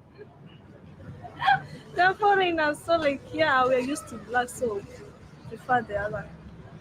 Okay. That's a decent reason. You want to try something new. It's exotic to you when you live in a country full of black people. Why would you want another black person? That makes perfect sense. You know, like, hey, if you're in Mexico, do you really want tacos like that? I mean, yeah, I get that. What about you? White. Why? Because I don't want to have someone the same color as mine. I'm not trying to be racist or anything. But it's about the culture. We have some sort of culture as black people, and I don't like it. I don't like it, so I prefer changing. So there you go. Yeah, I didn't see the fucked up teeth when I gave her the compliment. So there you go. There you go. I will say that she's hotter than any chick that's been to Austin's party ever. Yeah, she's hotter than any chick that's been to any of Austin's parties. But if this guy who's doing the interview were to invite her to a party, also had one dark skin one. Huh? I said Austin had one dark skinned chick that was like. Say that again? She was a 6. Give her a 6. 6.5. Somebody said that's a low fudging bar. No, it's a Kenyan bar. It's not like he's interviewing in Brazil, and so you think if he did the same interview in Brazil, I would say that she's hot? No. Is she the hottest thus far? Man. And the answer to that is yes. Unless there's something significantly hot going on underneath the blur, which is not. She is not. Yeah. All right, thank you. You're welcome. So I have a question for you. White, black, or mixed guys? What's your preference? White. And then there's the forehead. You know, Lord. I was glad when James said that a Kenyan woman would punch you in the face. I was so glad he didn't say headbutt me. I was just so glad that he didn't say, because I think that, you know, being headbutted by a Kenyan person is just like the worst thing. Oh man, it seems like that is the worst thing ever. The only thing I find interesting about this, y'all, these women, because they had like, you know, white men like attractive women too, right? And I'm looking at these women like, I'm just looking at these women and, you know, all them saying, oh, I prefer a white man. I'm like, y'all know white men like attractive women too, right? A lot of y'all are, no. What are you trying to say? What are you trying to say? You trying to say she's not a beautiful queen? You're a colorist. You're self-hating. Oh well. You hate yourself. You don't like you just don't like African women. Well, you know what? Maybe I do. So what? And I'm gonna quote Michael Blackson because I think he's Nigerian. Kiss my ass. So what? She looked like she can like do the whole Mario Brothers thing. Like she's just I ain't gonna dig the too bricks deep. just shatter. I'm just like no, right. Just no, thank you. All right, let's see some more. Black or mixed? Mixed. Why? Because I like them. You think they're sexy when they're mixed? I like them because I know they're sexy. Oh, so you like mixed guys? Yeah. Okay. I like white guys too. She's sticking her tongue out. Oh God! Put it back in your mouth. She's flirting. This is the thing. He left Brazil for this.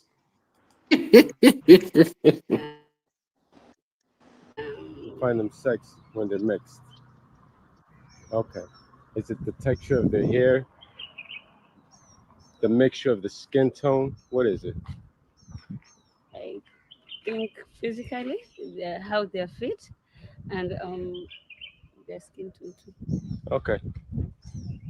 Now, black men are self-hating, but these women, they're not self-hating. That's what I'm talking about. This is the only thing I get. Women can have all. He's full of crap. He's full of shit. See that past woman.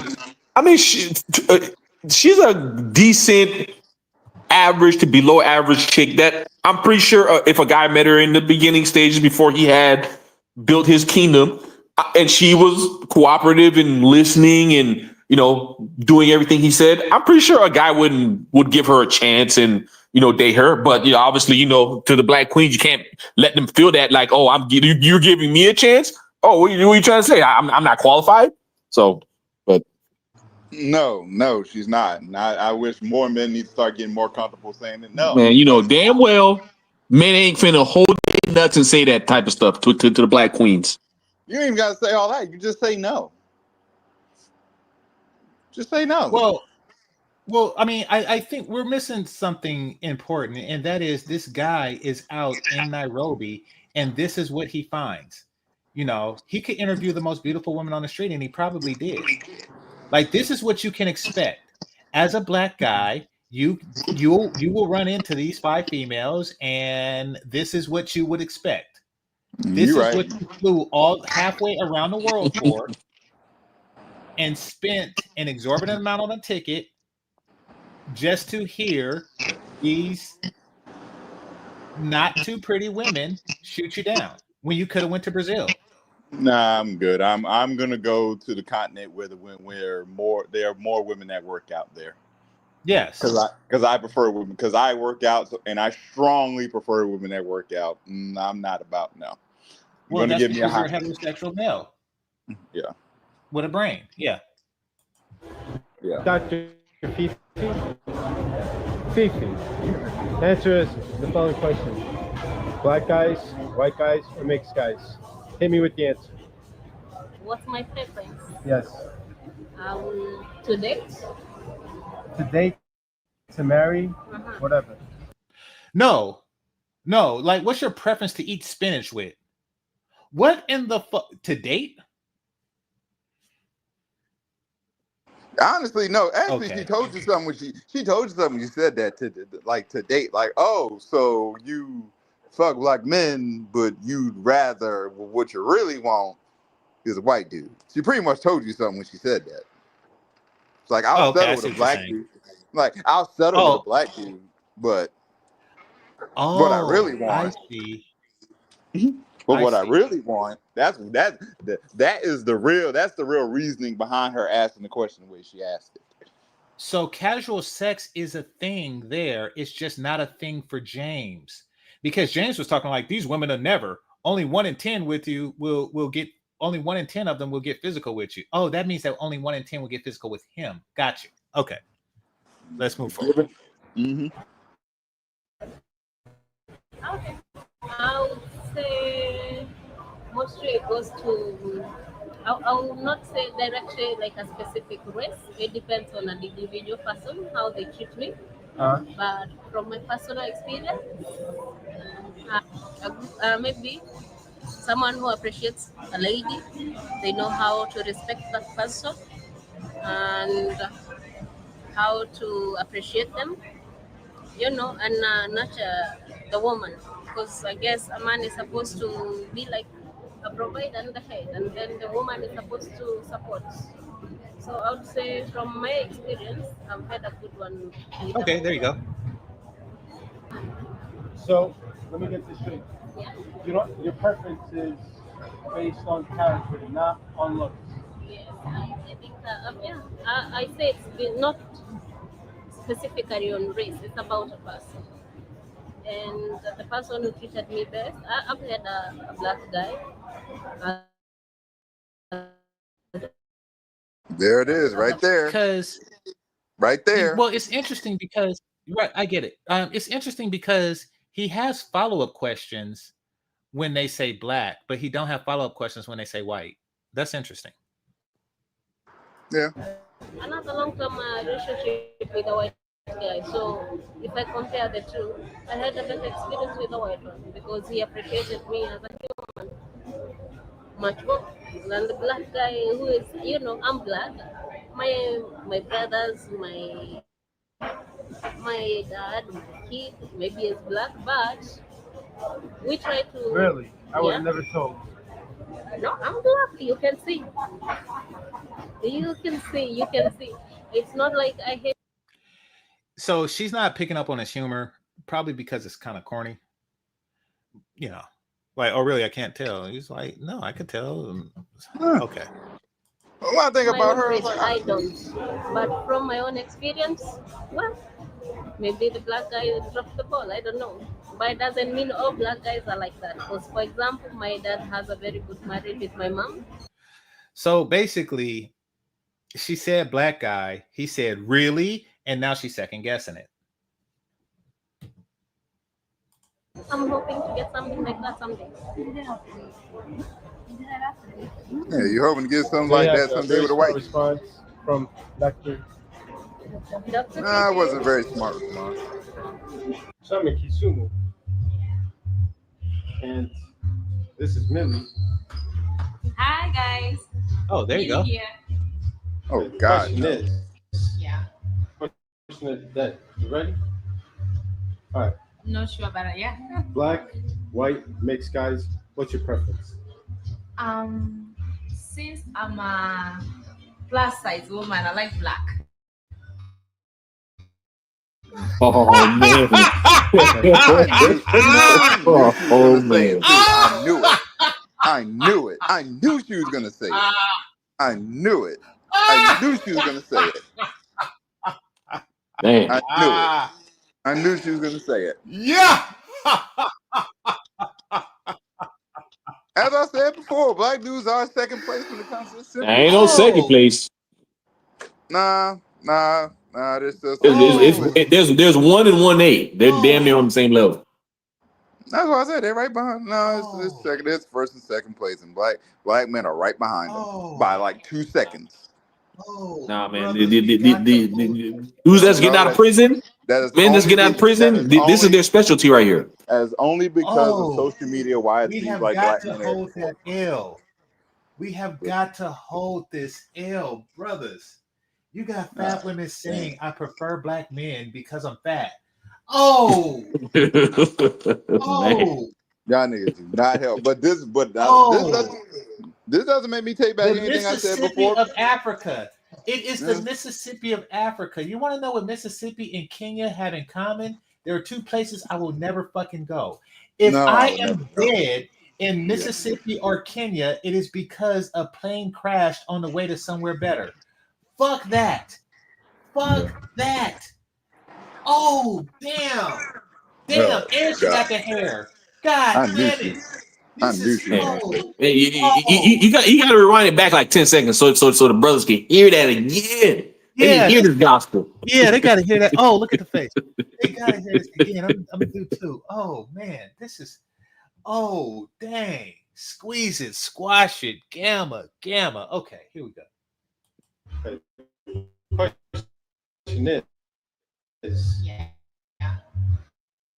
Question is black, white, mixed guys. What's your preference? Since I'm a plus size woman, I like black. Oh man. Okay. Now she does look like she's been to Austin's party. Hey, as long as y'all keep choosing, she ain't gonna have no reason to lose no weight because y'all still smashing. I agree. And that is why I am against niggas like James and Austin. Because they encourage this. If you don't like this, it's because you're self-hating. Like, so when they say they love black women here, or excuse me, they love black men here, what they really mean to say is the fat, ugly bitches with no hair love black men because they know that they're willing to fuck them. Damn. Yeah. Squeeze it, squash it, gamma. Squeeze it, squash it, gamma. Damn. For those of you who are young, you got to watch the movie School Days to know what I'm talking about when I say squeeze it, squash it, gamma. I'm not going to ruin it for you, but watch the movie. You'll know what I'm talking about. But yeah, you got to squeeze it. Damn. Oh shit. This is the ultimate. You will not catch me in Kenya. Not after this shit. Definitely not. Hell no. Not after this shit. Definitely not. So if y'all hear like Razor Rays or BMT talking about, GameChanger, was found dead in Kenya, know that I died in Ethiopia and was dragged there. Fuck that. Fuck whatever they got going on. Fuck that. Hell no. Hell no. I'm good. I'm good on the big bitch. Nope. Damn, that is the ultimate. This is not an aquarium. No, don't run it back. I don't even want to hear. Oh, I want to hear it again. Yeah. Okay, the question is. That you ready? All right. No. Black, white, mixed guys. What's your preference?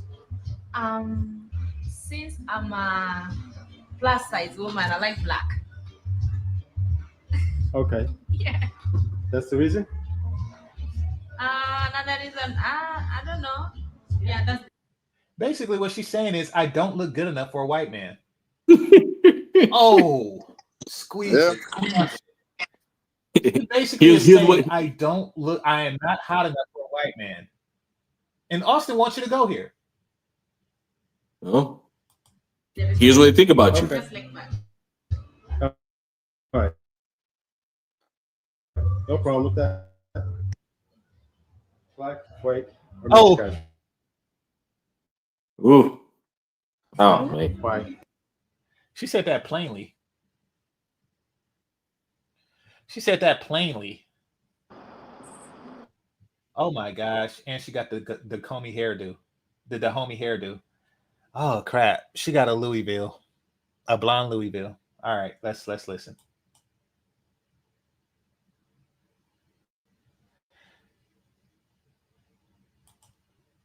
Yes. Why? Because I'm dark, and so I wouldn't want dark colors for myself. Why don't you want a dark color for your son? Women like dark men. What you really mean to say is you don't want your daughter to look like you. So if a black man was to say, I don't want my daughter to look like you neither, and take his ass to Brazil, we're bad. We don't like Africans. Africans don't like Africans. Shut the fuck up.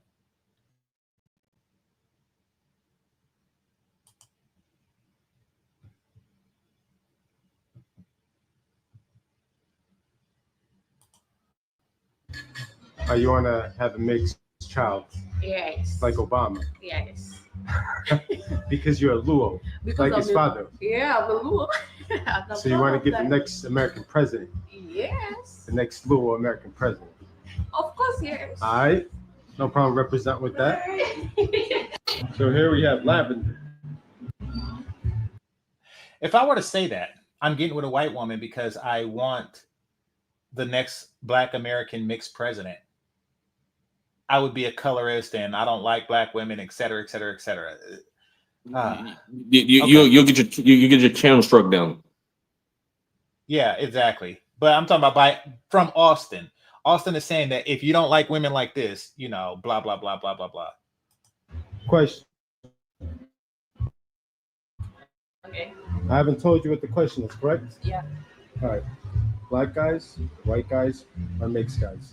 What's your preference? Yeah, I'd go for white guys because I have a white guy and they are not so arrogant like blacks and they don't brag. I told you they will always think the worst of you. So black men are both arrogant and they have low standards. How's that even? Arrogant men don't go after fat women. It's weird. Once again, she's lying. She's just trying to humble black men more than they're already humbled. And they're so romantic too. White guys are so romantic and they know how to treat women. Okay, I'm not going to speak to They that. respect women. They're so caring. Yeah, I'd go for white guys. Okay. Yeah. Thank you. Okay. So this is Salia. So the question is, Holy shit, I thought white that was the dude. Guys or mixed? What's your preference? Shit, I thought that was a dude. Like until I seen that beast thing that she calls a titty, I thought that was a dude. Ah, damn. He wants you to visit here. He wants you to visit here. Meaning that if you were in Kenya and you were to holler at all of these chicks, you only would have had chance with a chance with that fat one who said, I like you because I'm plus sized. Or maybe that other one who's more sensible. Maybe. And that would be your entire vacation. Trying to seduce the one broad. Damn.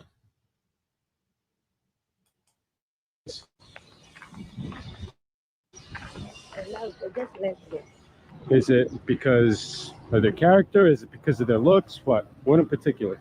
Their color. Oh, you like the difference in the shades. Everybody got their preference. Okay. That was entertaining. Thanks to Cortez Smith for that. That was enlightening. Yeah, so and the cool part is that Austin's been there for over a year now. He's been there a while. And he hasn't really shown anything to counter this. This is the gone narrative that there are a bunch of mid women that prefer white guys. That is the standing narrative. You haven't proven anybody wrong in that regard. I mean, when you put it that way, I mean, there's no different. That's no different than America. So, well, the difference is about a 2-day flight. I mean, yeah. I mean, yeah. Besides, yeah. But yeah, I'm like, And I'm about not a $2,000 flight. Yeah, I'm not paying $2,000 for mid women. No, thank you. Mid women that don't prefer you. Yeah, mid women that don't even. I mean, that's fine. They don't prefer. You know here, but I guess when you bring it to me personally, mid women don't prefer me. Like I don't care. Oh, y'all are no. Y'all a bunch of no's anyway. If I'm gonna get shot down, I'm gonna get shot down by a woman I actually find attractive. Not a bunch of no's. Somebody said, "Stop saying mid. They are low." I'm being polite. Yeah, I'm being. Well, you know what? You right? Nah, they are a bunch of lows. I'm not going for a bunch of. No, I'm not. No, I'm not going. Come on, guys. Y'all need to be more respectful to these black queens, man. I'm not going for. I'm not paying $2,000 for a flight to go see a bunch of golems. No, thank you. Yeah, No. it's. Oh man, this is. All right, now we're gonna talk about Redbeard, and this is the guy that ran Austin out of. He ran Austin out of Brazil because the chicks were, smiled at him a little bit longer than Austin. Like, so we're gonna watch him for a bit and see, because he's still in Brazil. Like, that's what happens when you run somebody off. Like, when you run somebody off the block, you're still on. The other person is in Nairobi. The other person is in Nairobi picking through mid at best chicks, hoping for something spectacular. And let's see how Redbeard is living. This is his this is one of his most recent videos from 4 days ago. So let's see how he living while Austin is trying to sell us on a different lifestyle. So we see what Austin is trying to sell to us. Now we see what Redbeard is dealing with. Today, I'm going to try to have a threesome, and you guys will be on this journey with me. Will it be an amazing success or an epic failure? Who knows? We will share the ups and downs together. So this video is going to feature Vitoria, once again, a girl that I took out on a date here to a steak restaurant. And she was beautiful. Obviously, you guys saw that, but also very sophisticated and intelligent. We had a really good vibe. And that's been my experience with the majority of them are very Oh, wait a minute. When you say sexual, you mean that they don't punch you in the face for trying to have sex with them? Is that what you mean by sexual? That slow nigga actually thought it's a good thing because they'll punch you in the face for being interested in them. Okay.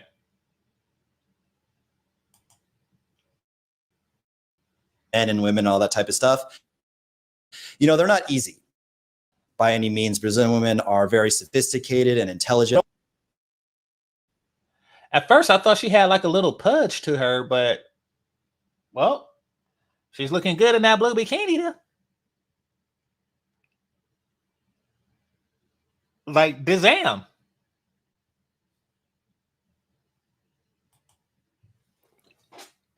Don't come here one thinking that they're easy or you can have a threesome with any girl. And, make it understood here and now that these women offer a lot more than just their bodies and their sexuality. So now that that's out of the way, Vitoria has a friend. So even on her first date, she was talking about, how she likes to experiment and get wild. Okay. And I commented like, yo, your friend looks amazing. She looks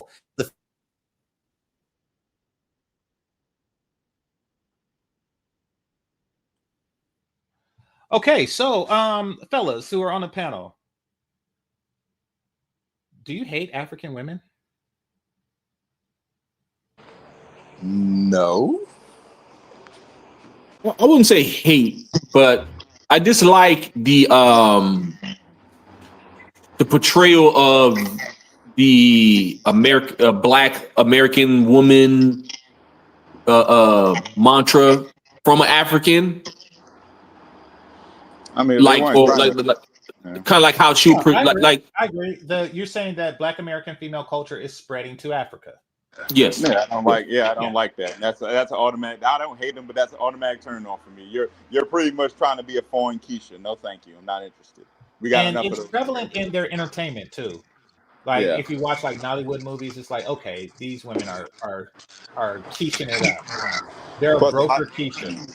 Yeah. Plus y'all don't. Plus a lot of y'all don't work out either. And like I said, I don't fuck with women that don't work out. Somebody said Austin was cooked when he let dudes bully him into going to Africa. Listen, if I'm kicking it with Redbeard here, and a chick is looking at him like a little bit longer than me, I'm like, hey, so I know she got a sister because Brazilians don't just have one kid. Exactly. So you go for the just as hot friend. exactly, but not Austin because Austin's not happy just being with an attractive woman. Austin, he looks at it as a competition. He has to be doing better than the people around him. And since he's doing better in Kenya than the typical Kenyan man, I guess he feels like the shit. But that would be my thing. I'm like, the cold part I'll be is, like, Austin, you're not telling me tell me like you're not. I know you're not in Brazil getting shot down by every single attractive woman you come up with. I'm sure you bagged a few attractive women. What's the problem? No, he bags a lot because he showed himself bagging a lot of attractive women. But here's the thing. Here's the funny thing. Redbeard can go to Kenya and do the same fucking thing to Austin. Clean up. Yes, again. And that's the cold part. Yes, it can. All right, let's continue.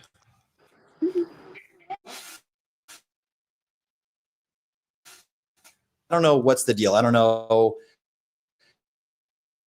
just how bisexual.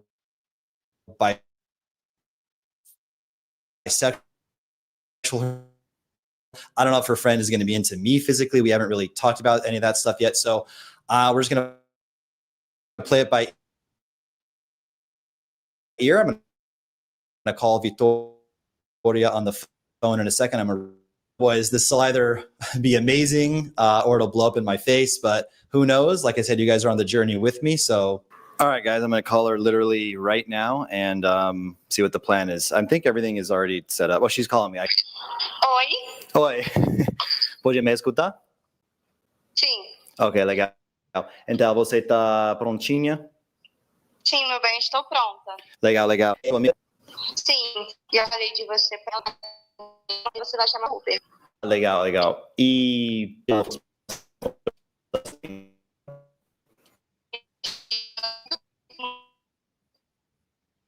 legal.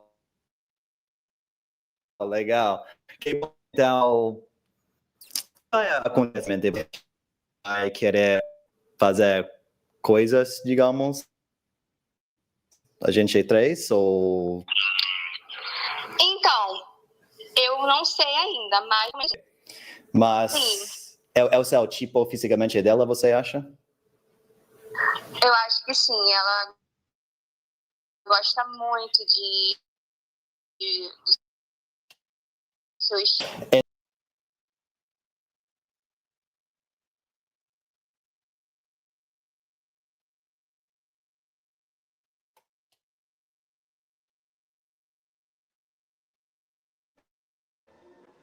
Oh shit. Out. Oh, there's probably Wi-Fi tripping. So he Hey, GC, what? an attractive. He's banging an attractive Brazilian woman, and he has a definite maybe on a threesome with an even hotter Brazilian woman. And that's what they're discussing now. And you want to know what didn't happen? He didn't get punched in the face for disrespecting. Because according to James, if you proposition a Kenyan woman the wrong way, you could get punched in the face. I don't think that there is a right way to proposition a woman saying, hey, I want to fuck your friend too. But you want to know what didn't happen when he proposed that to her? A punch in the face. No, she actually was like, okay, well, you know, I'm down if she's down. And now they're discussing if she's down. So yes, it does seem like a better place. Women are more cooperative. This is a good thing. And it's not a bunch of fat women saying that I prefer black men because I'm a plus size woman. That's not what's going on. Everybody is having a better time in Brazil. Skylar is having a better time in Brazil. Redbeard is having a better time in Brazil. You're the only person that got in his feelings because a chicks let Redbeard smash over you. Stop looking at the next man's plate. Stop looking at the next man's penis and getting jealous. Yeah, I can agree with that. I would not give a shit about who's smashing Redbeard because I'm already in a country where most of the women are attractive. So I'm gonna get somebody. Yeah, exactly. You know, I mean, stop trying to like outdo the next man and focus on your own penis. Jesus. Just focus on your own penis. Now, let's take a look at Skylar Durham. It's like everywhere they're hotter. Everywhere that people want. This dude just went to like the least hottest place that I could think of. I think that's another thing too. I think you gotta start looking at probability. If there's more Here, hotter, if there's and they more don't hotter prefer women, black men there. yeah, you gotta start looking at if Say there's that more again? hotter women. I was just saying, like, just speaking of what you said, I'm like, you gotta start looking at the probability. If there's more hotter women, then you're most likely to get a hotter woman. Doesn't matter. Exactly. So what if some 2 or 3 women or 4 or 5 women prefer him over you? Like, so what? Yeah, exactly. I mean, well, once again, people like Austin is competitive. They want to stunt with pussy. They don't want to have like pussy. They want to have more pussy than the next man, just so they could say I'm better than you. You need to learn game from me.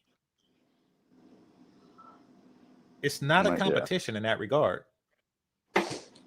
Yeah. Not to mention you ain't Kenyan when I'm not even attracted to the women there. Yeah. Because I've seen the like the overseas dating sites from Kenyan women. I ain't spotted a Kenyan woman I actually legit wanted. I'm just being honest.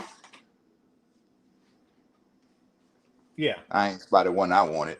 But as far as South America is concerned, whole lot more fish. Exactly. So you got any final thoughts? What do you got? Passport Creed? Yeah, yes, brothers.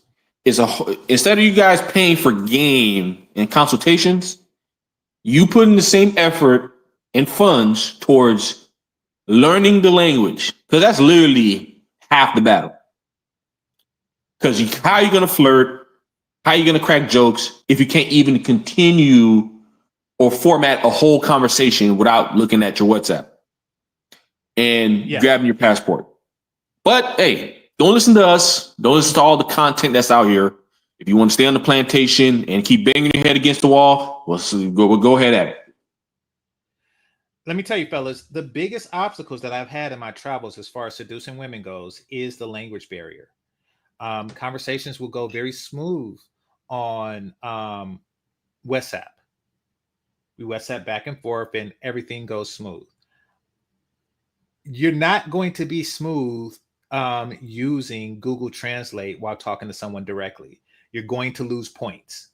You know, if you were articulate, which I am, in English, that's not going to really work the same way. If you were smooth in English, that's not really going to work the same way. You know, if you were poetic in English, it's not going to translate the same way because you're using a translator. So you do lose these attributes of seduction that women value in that regard. And you make up for it in other ways, being something different, perhaps even considered exotic by their standards, you know, and then there's the wealth that attracts women. So you make up for it in other ways. If you learn the language, you do have all pluses, no minuses, big bucks, no whammies. So yeah, I would definitely go for that. Your thoughts, Lane? I would piggyback and say, yes, I agree with the language barrier, but here's another thing how you can use that to your advantage. Why don't you practice Spanish with her? Because how you make up points is you actually showing her you're actually making an effort to learn the language. Because I've actually been complimented on that, on women. Like my Spanish was good, but I still needed work. But women literally complimented me saying, well, I really appreciate and it's really attractive that you're actually trying to learn. Right. So that's how you can flip it. Good point. Keep in mind it depends on the culture of women. Some women it depends on the woman, but it's mostly been Colombian women that I've had. I'm just warning the fellas. With that, true. Know that some women look at it as an ick to learn from them because it puts them in a temporary leadership position. So be mindful of that. Do it, but be mindful of where you do it. True. Yeah. Now, Osama has sent me a Cash App. Greatly appreciate you, brother. And so, yeah, thank you for the Cash App. I'd like to thank everybody that participated.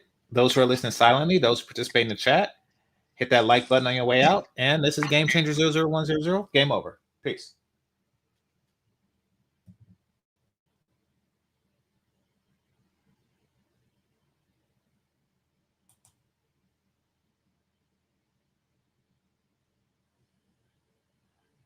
Well, right quick, before I go, I know I did my whole outro and everything, but before I go, it says, right, they get turned on when they see you improved your Spanish. Speaking Spanish lets them know that you're serious and that there's a possibility of a serious relationship. You're not just on vacation on a bang and go thing, you know. You're serious, meaning that they have to appeal to you on a different level.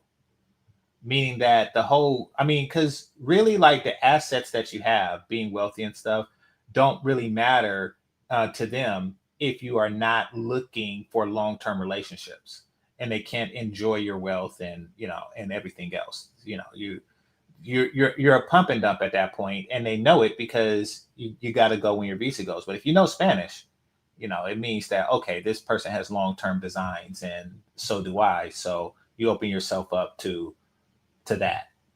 All right. Game over. Peace.